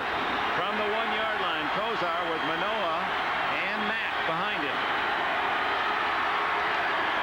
It's Mack hit in the backfield for a loss. Knifing through was Andre Townsend, number 61. Townsend just got underneath everybody immediately. I don't know if crowd noise had something to do with people getting off the ball or not, but he just penetrated right at the snap into the backfield. Confirming that it was Bubba Baker that stripped the ball from Melvin Bratton, and then a freak play as Matthews dribbled it off Bratton's helmet. It bounced up to Felix Wright, who returns to the 1. Now 2nd and goal from the 2. Mack goes out, and Barry Redden comes in. Kozar saying, "I can't hear." And this is, we'll see if they penalize the Browns. There's the clock down to 0. They're going to give Kozar a penalty or give him a second chance. Now, in the old days here, a quarterback would have been allowed a fair chance to call a play. The way it's gone lately, they're just giving you a penalty when you try to fight the crowd. I don't understand. The whole penalty mechanism they put together wasn't practical. Then it's so hard to implement. But on the other hand, it's sort of a cop-out by the officials for not to implement the thing. Well, apparently they're not going to call a penalty, at least no indication at this point. Well, there couldn't be any more noise in any stadium that we're getting now. Even a dome stadium? Well, not right down in that end zone. There's so much noise with all the stakes that exist. And again, it comes back to, is a visiting team allowed a chance to move the play, to actually play? Please return the game clock to 10 seconds. Please return the game clock to 10 seconds. But they're going to give them 10 seconds to get a playoff. Please return the game clock to 10 seconds. The game just gets disrupted through this, doesn't it, Dick? Honestly, please return the 30-second clock to 45 seconds. Oh, gee. I honestly think the only way we're going to solve this in the NFL is to have a equipment in the helmets so the quarterback can talk to his people and use it. Now, it's been impractical in a sense, but there's been enough progress with a system of communication in the helmet that it can be, like so many other things, it can be refined. So a no decision. It's 2nd and goal. Manoa, touchdown, Cleveland. What a beautiful play. I believe that was Middleton, the tight end, as a flanker, came in motion and trapped one of the tackles, and Manoa was right in behind it. 1 second left in the third quarter, and Middleton, who was in and out of the Cleveland Brown lineup during the course of the year. A story that you heard last week from Merlin and Charlie in the win against Buffalo. Ron Middleton made the block. Well, we'll get a chance to look at it, and it was a great job by Middleton going right up inside, and the penetration across the line of scrimmage almost did the job for him. Matt Barr. It's 24-21.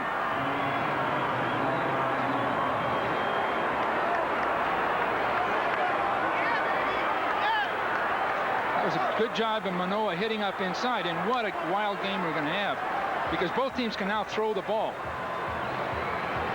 You'll see Middleton coming in motion here and attempting to trap, but the penetration is up the field too far. But the key block is right here on the linebacker coming to make the stop. So you'll see him in motion, right up inside, going to the ground. But look at the block on the linebacker right there by Ted Banker, the left guard. Beautiful job. Boy, as we enjoy the pictures and the replays, men who have been with us all year long, John Gonzalez, our director, and John Ferratzis, our producer. A brilliant job again today as we enjoy apparently another classic between the Cleveland Browns and the Denver Broncos. Remember, 2 years ago here, the Browns were 18 points down, 28-10 in the second half, and came back and were looking for a possible tie when Biner fumbled on the Denver 2-yard line. And I wonder if any of those thoughts are going through Bernie Kosar. Remember that great shot of him going over to offer his empathy to Biner. And Kosar has not admitted it, but that elbow and finger are hurting him. You know, he's like Jimmy Brown. They say that Kosar won't be seen in the trainer's room. He'll come in at a time early in the morning, late at night. They said that about Jimmy Brown. He'd go in at 6 in the morning. He didn't even want his teammates to know that he was hurting in any way. Well, that's Bernie Kosar. So he can bring his team back now. There isn't any question about it. And Elway can naturally. Look at Wagner. He's kicking that right through the uprights just about from his own 35-yard line. Another touchback, and that is the end of the third quarter. An exciting third period for Kosar and the Browns. They're back in it.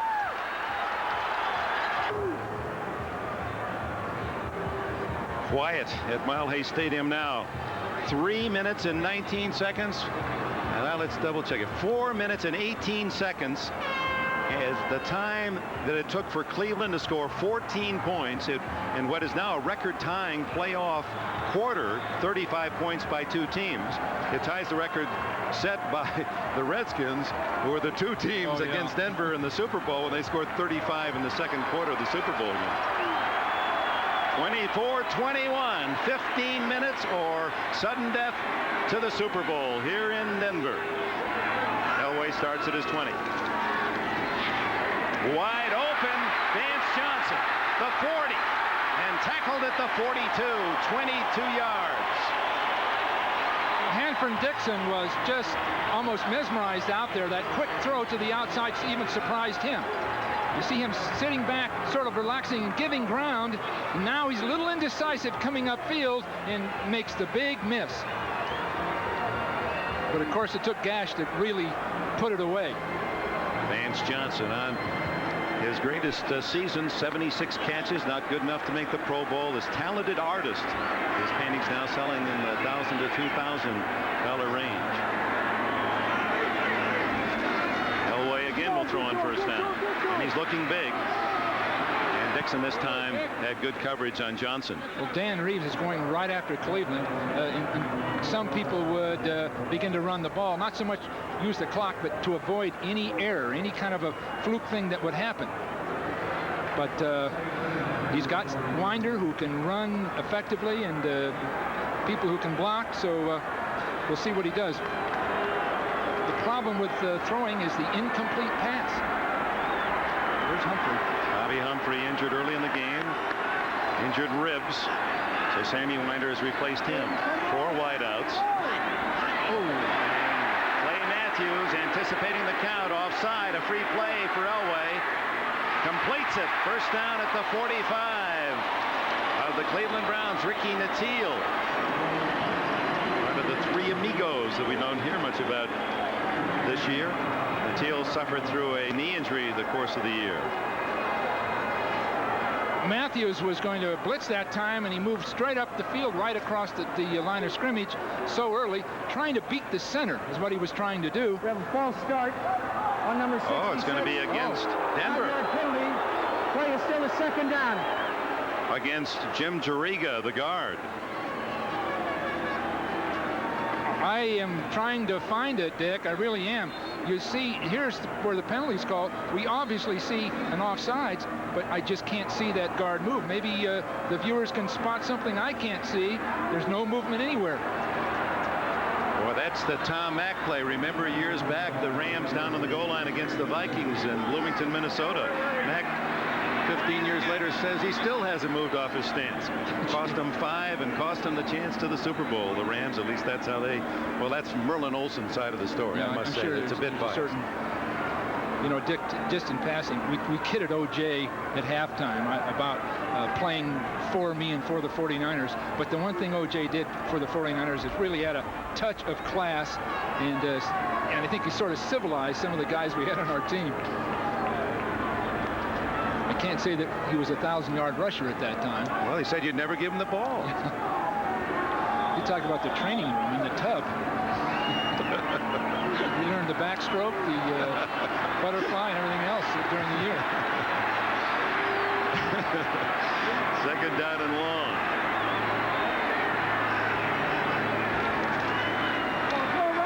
Away, pressured from behind, gets it away, incomplete. The hit made by Mark Harper on Vance Johnson, who was juggling it at the 45. So 3rd and 15. A crazy setup developed there.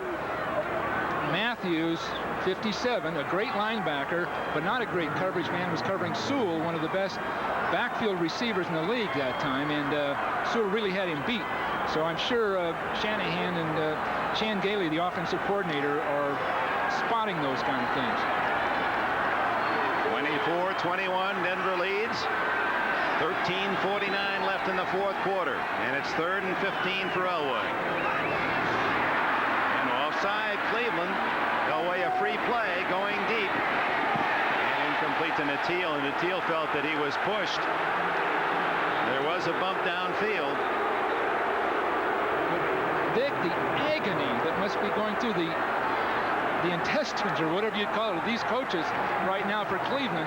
They're just on the edge of bringing their team out of it, and they're jumping off sides and things of that nature. Just the agony. I remember as a coach what you'd go through. 97, 5-yard penalty, repeat the down, 3rd down. Robert Banks, defensive right end. Well, Banks is going to move way early. He's so anxious to get there.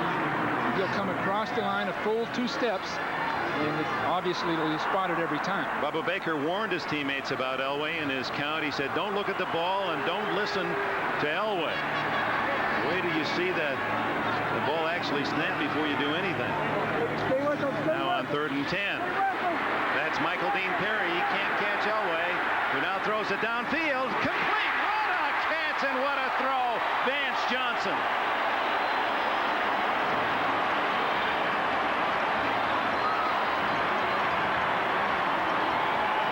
Can't believe it. Elway running full speed left and throwing the ball up to his left. Now this is where he's at his best. But watch him on the run. Now watch how he just flips the ball right up over the top. Boy, that's the second baseman, a little soft roller throwing to first base, but not into heavy traffic and hitting his man perfectly. Well, everything's pretty well covered, but when Elway moves, there's a movement by Johnson back to the outside, and they just adjust naturally. And Minifield couldn't have had better coverage. No. First down. Elway throws. This is going to be a pass by Sewell, but he can't get it away. That's that lateral, long lateral to Sewell, and then Sewell trying to throw downfield, but well covered was Jackson downfield. Well, Sewell really wanted to get that ball off.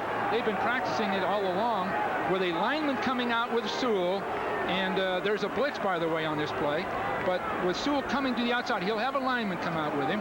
Now he wants to throw a lateral pass, which it is. Now we're looking to throw the ball up, but Baker was right there to the outside reading the play. I'm not sure that was a lateral. Bill Walsh had it been complete, and had he thrown the ball, it might have been illegal, and the punishment coming from Grayson on the blitz. On 2nd and 12. Down the middle, wide open is Winder. Sammy Winder, all the way, touchdown.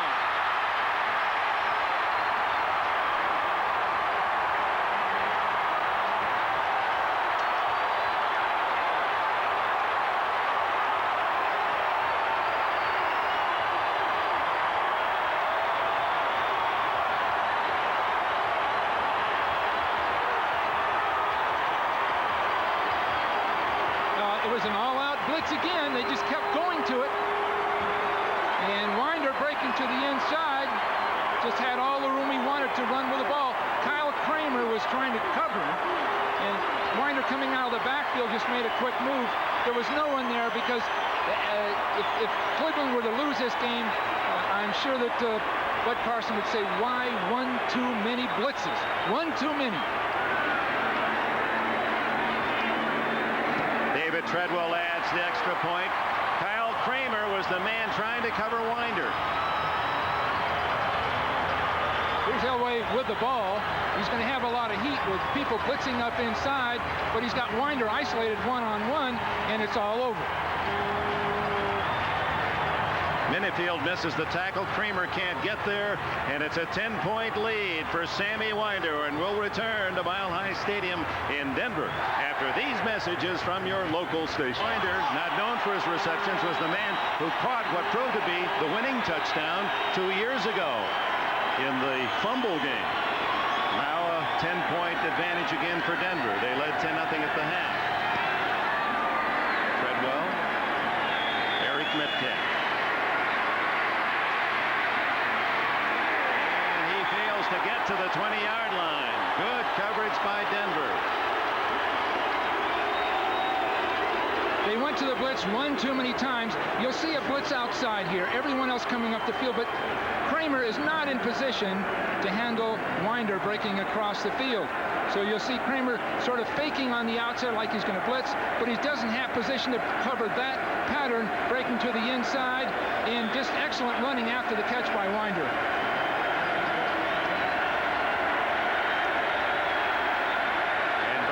Has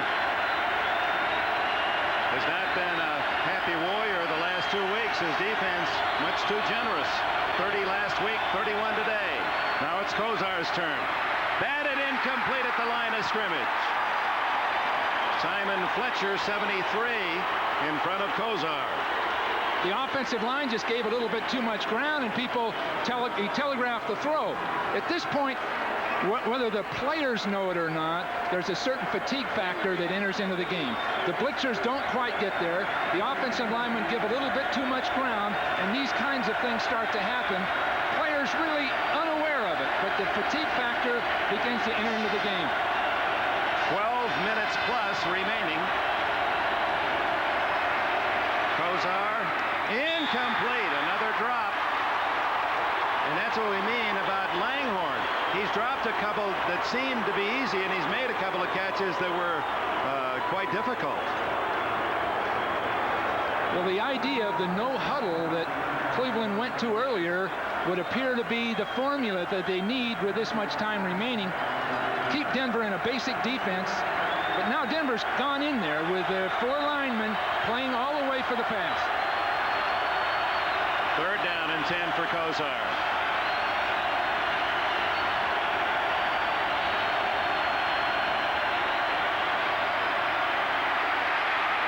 Down the field, intercepted. Kip Corrington.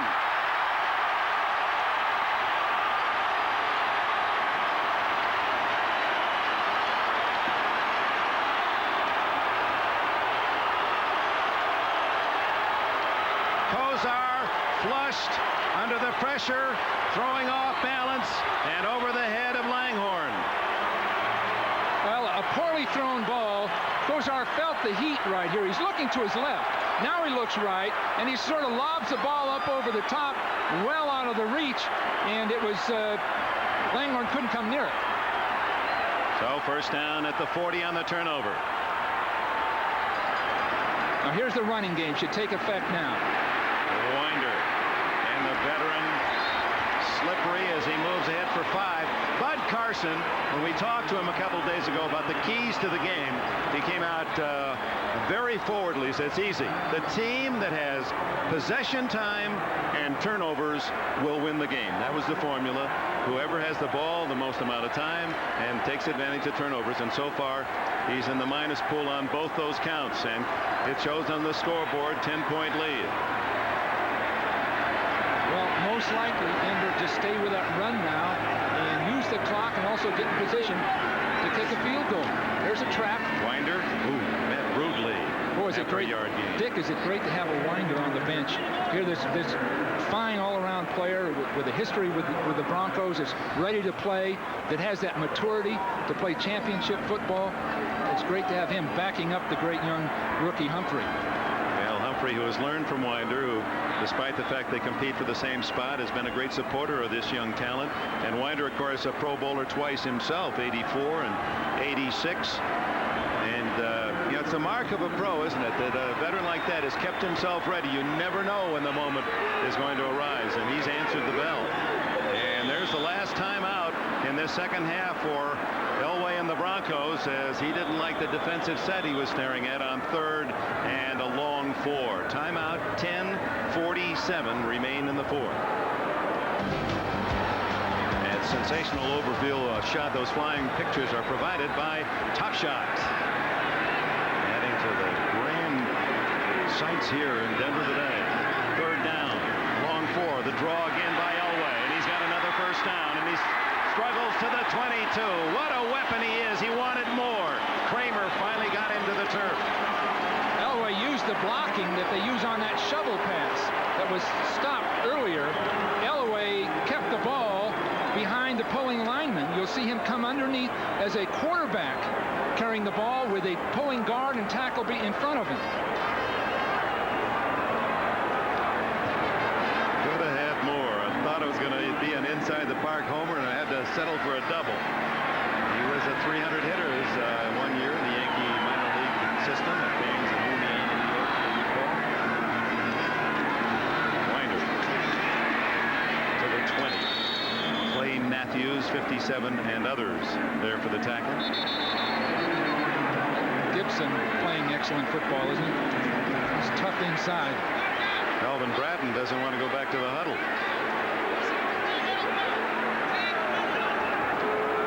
Meanwhile, the clock runs. 9:39, 9:38 left.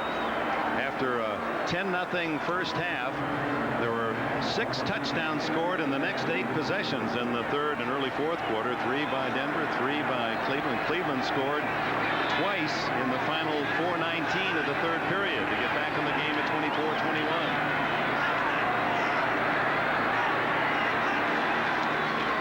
Second down, Winder smacked at the 20. Well, he's audibling the traps. The Cleveland's getting in a front that's ideally suited for it, but they're just not holding their blocks long enough. Matthews and Johnson, the linebackers, filling the hole, and now the extra wide receivers come on, and the extra defensive backs counter for Bud Carson. You'll see a trap coming right here to the outside, the ball carrier coming through, but the penetration inside is just cutting the play off. They've got the ideal front they want. You see the blitzing linebacker, and the whole play stuffed. Oh, it was Grayson that got there first. David Grayson. 3rd and a short 8. Elway to Johnson, but his momentum carried him out of bounds shy of a first down at about the 17, so only 3 yards on the play. Mark Harper on the coverage. Dick Elway was hit flush as he threw that football. You can see the pain and the anguish coming with him right here. He has a man on his backside. I can't identify him yet. There it is, right there. What a shot. It's just like getting run into by a moving automobile. Wow. So Treadwell will try to give the Broncos a 13-point lead. 34-yard attempt. Kubiak to hold.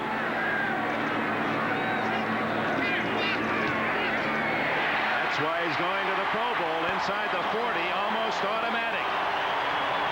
34-21 Denver. Now the Kip Corrington interception leads to 3 more for the Broncos. Well, Metcalf's going to get another chance to return a kickoff. On a couple of them, he's been close. So what they need now is a big kickoff return to get field position to try to get in the end zone quickly. That's easy to say, isn't it, Dick? Well, if they can score 2 touchdowns in a little over 4 minutes, that seems like a lot of time. 8:22 left.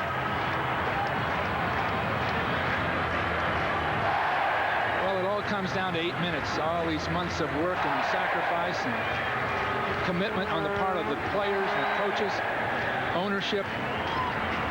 Here it is. Is that what you said to yourself on the sidelines when you were the 49ers? You said, gee, it's the coaches and the fans and the players and the coaches? Is that the kind of stuff you were thinking about? No, but I knew the guys upstairs were saying it. So I figured someday I'll get a chance to be very philosophical in the last waning minutes of a game. Have you come a long way since London in August? Metcalf won't return this one. Mike Oliphant, number 33, told him to stay in there. So we've had 10 drives. drives in the second half with 7 scores, 6 touchdowns and a field goal, and now it's Kozar's turn. A touchdown would give the Browns, or get the Browns, within 6. Just going to have to get up the field. From downtown Denver into the stadium, Mile High, McNichols Arena, the basketball arena to the left. I'll bet they can hear the noise downtown. Can you feel the vibration? Gee. With the fans chanting Bernie, Bernie, Bernie does, and Slaughter gets 9 on the throw. Just get going, Webster. Get back in the, well, get back to the line of scrimmage. There's no use talking to the opposition now. Just play. Here they go to the no-huddle offense, which worked effectively at the end of the third quarter. Well, they're not using a snap count. When Kozar lifts his leg, that tells the center to snap on his own count. And 2nd and 1. Brannon with another juggling catch. Oh, what a magician, and now a flag is down at the line of scrimmage. Brennan making the remarkable touchdown catch, but that one will be called back for holding. So the penalty flags have been a bit unkind to the Browns. Not that they haven't deserved them. It is so tough because that's the variable. When the fouls are called, the infractions are called, it just can devastate a team, and officials are there to monitor the game and direct it. Early defense, number 68, 10-yard penalty. Repeat the down, 2nd down. Ted Banker, the former Kansas City Chief, a Plan B acquisition. That's 55 yards against Cleveland, 5 yards against Denver today. So instead of a first down, it's 2nd and 11. What a catch by Langhorne. I guess the key to Langhorne, you just got to put him with 3 men on him, smacking him around, and he just pulls it in. 13 yards and a first down at the 32. Well, that was a great comeback. Pressure play all the way. Pressure play, because that was the ball game. With 7 minutes to go, and Cleveland down by 13. Kozar incomplete, intercepted. Dennis Smith at the 45. Running back, he's running out of gas. He's down at the 47-yard line, but Dennis Smith, 3-time Pro Bowler from Southern California, and that may be the fatal blow for Cleveland. Ted Banker is down and looks seriously injured.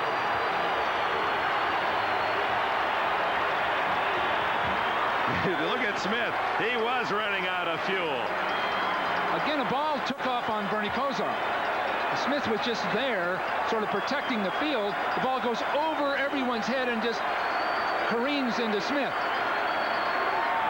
Now the Broncos, with a 13-point lead, have the ball in Cleveland territory again. In command, 34-21 with just 6:50 left. Kozar can only hope now the Denver offense sputters and the Browns come up with a big play.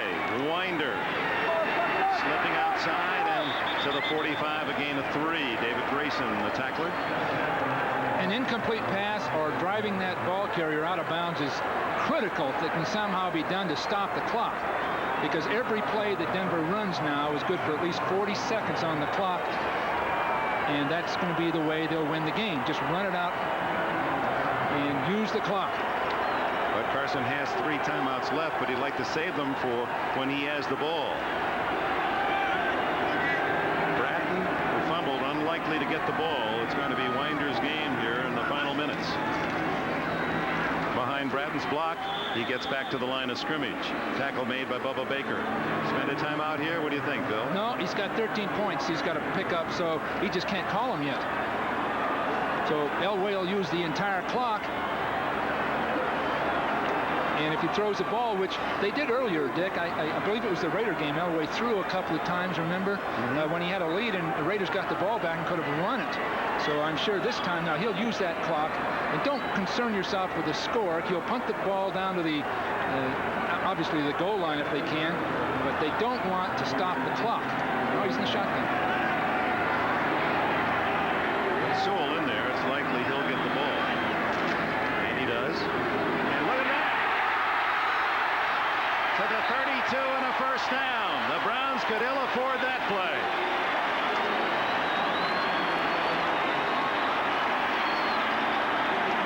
That was a beautifully blocked play. You'll see guard and tackle pulling. A great job by Rydell and Lanier pulling up the field and then still cutting back behind the blocks. Very well done. And of course, Cleveland had to play for the pass with that shotgun formation. They don't use him on the rush often, but he averages over 6 yards a carry to Sewell, and he had the best average per catch of any running back in the league this year, 16.6 per reception. Another trap. Baker beats the trapper. Rydell tried to trap him. Baker came right around and made the stop. 4:30 on the clock. And this must be painful for Bud Carson and Art Modell and the Cleveland fans, so hungry for that chance to go to the big party, as Ozzie Newsome called it. That's the one thing left in a great career. And for this man, too, incredible. 29 years with one of the most successful franchises. And Ozzie Newsome, who has been a great Cleveland Brown player for 12 seasons. And neither man has had that Super Bowl thrill. You know, Dick, this is likely to be Ozzie Newsome's last game.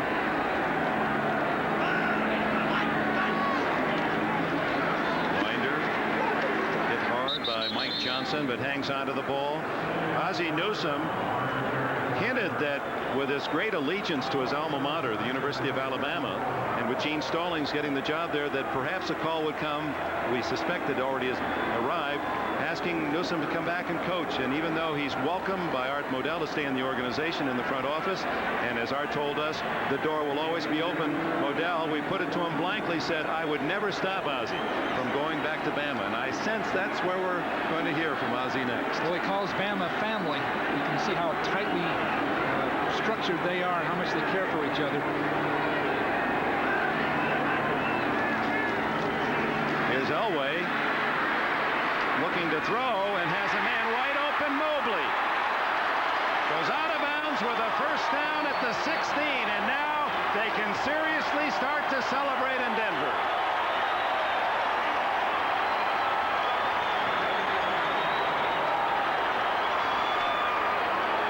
Well, Bubba Baker was out there with John. The two of them sort of vying with each other. You see him out there. He just can't keep up with John. He's played the entire game defensively and is weary and just couldn't stay with John or he could have made the play.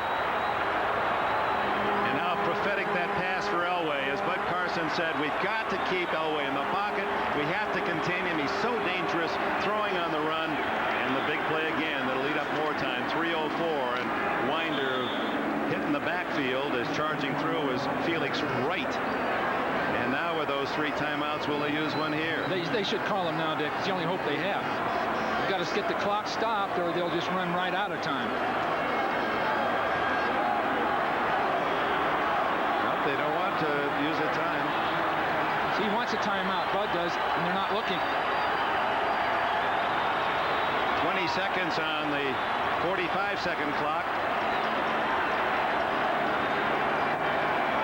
2:28 now on the game clock.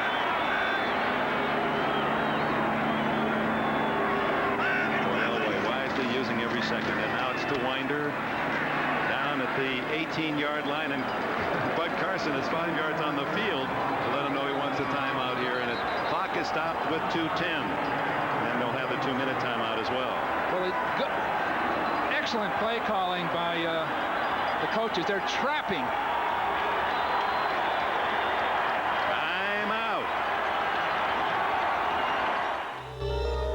In his hand is a football, almost begging, hoping that he'll have a chance to use one before this game is beyond his reach. But at this point, it'll take a absolute miracle. 13-point Denver lead. The Broncos have the ball. 3rd down and 3 at the 17-yard line. 3rd down and 13 with 2:10 to go. Elway to Sewell. Minifield trips him up, and he goes out of bounds. Oh my, that is a break for Cleveland, although it really only saved 3 seconds because the 2-minute timeout is coming up after the 3 ticks on the clock. Here comes Treadwell, who will take us the 2-minute mark with a field goal that might well put this game away.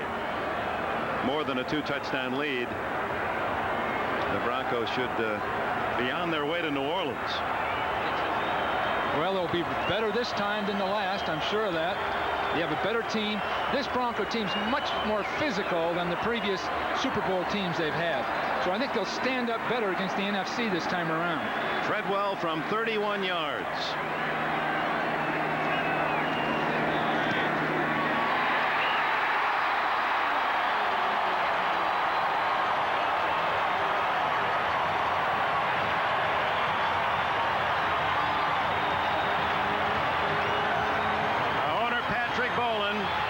Made his way to the sidelines. His team is 2 minutes away from another Super Bowl chance. 2 weeks away, and the Denver fans know how to get to New Orleans. They've had 3 chances, 2 times in the last 3 years, and yet to win the Super Bowl trophy. Treadwell lines it low again. Metcalf, going to take it out, didn't have to. And has dropped at the 10-yard line. But there have been talk here in Denver. Some writers, feature writers, have suggested that Elway and the Broncos shouldn't win today because it was so destructive, their defeats in the 2 Super Bowls where they were bombed out by the Giants and the Redskins, and it hurt the whole image of the city, the pride of the city. Well, here's Dan Reeves' answer to those people who said don't win today. Well, Dick, I bet you can count on one hand the people that really bought that song and dance about Denver shouldn't go to the Super Bowl because it might be disappointing. They've got great fans here, and they believe in their team. Pat Bowlen had the answer. Well, those people are not fans who think that. Down goes Kozar at the 1-yard line. Andre Townsend on his back.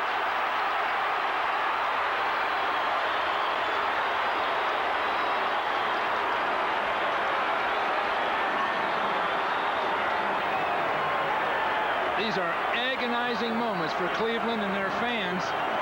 Oh, I know how you feel, Bud. But Bud's done an excellent job, Dick, Bud Carson. And Art Modell's got a team that can come back. They've got to tighten up certain features of their offense. And they'll be back. But boy, is this tough. Out of his own end zone, Mack. Little draw out to the 12-yard line, fumbled after he was down. Well, for Modell, Art Modell, 29 years and such a prominent member of the old guard in the National Football League, the wound has to be deeper and deeper. He came into this league when football was the business. There wasn't all that big money from television, outside revenues. Kevin Mack fumbles the ball as he carries to the 18-yard line. Didn't get out of bounds, so the clock runs 52 and 51. You know, Art Modell feels badly, disappointed, I'm sure not discouraged, but Paul, he has to be reminded how much people really respect him in the National Football League. They're not equating his greatness to a Super Bowl. They know he's had great teams, and they know he's been extremely competitive. Kozar runs into Simon Fletcher with 28 seconds. And meanwhile, a Denver Bronco team, a team that was beaten, thrashed 4 times last year, embarrassed as they went 8-8. So the major changes were made. Patrick Bowlen says get players. Dan Reeves had the courage to fire a long-time assistant, Joe Collier. Veterans like Mike Harden were cut away, and this team rebuilt and is on its way to the Super Bowl. And indeed, if you would have said those words back in the summer, you would have gotten long price money. They were not favorites by any means. Well, they've never just demonstrated they're real big, tough athlete. They've never had that, so they've done it on guile and almost mirrors and Elway. Well, now they've got the strength. They've got the power on defense. Their offensive line, although young, is big and strong. So they're going to be a very viable competitor in New Orleans. We hope you'll stay with us for the post game. We'll have the presentation of the Lamar Hunt Trophy. We'll get the reaction of these Broncos and hopefully the Browns as well. And John Elway, what a game. Bernie Kosar, the Players around the league have such admiration for Cozart, but when you talk about a winning quarterback, a guy that if you just had one game and you wanted him to be in there, Elway has shown again today why he has such high regard. And with the first down, the Broncos kneel it. Elway, obviously the game's most valuable player, has the final call. He looks for those he respects. He and Cozart are fairly close friends, golfing buddies. The final seconds tick away and all the hopes of Cleveland. And the Browns fans can now only watch the Broncos celebrate another Super Bowl chance. 3 times in 4 years. The Denver Broncos, best of the AFC.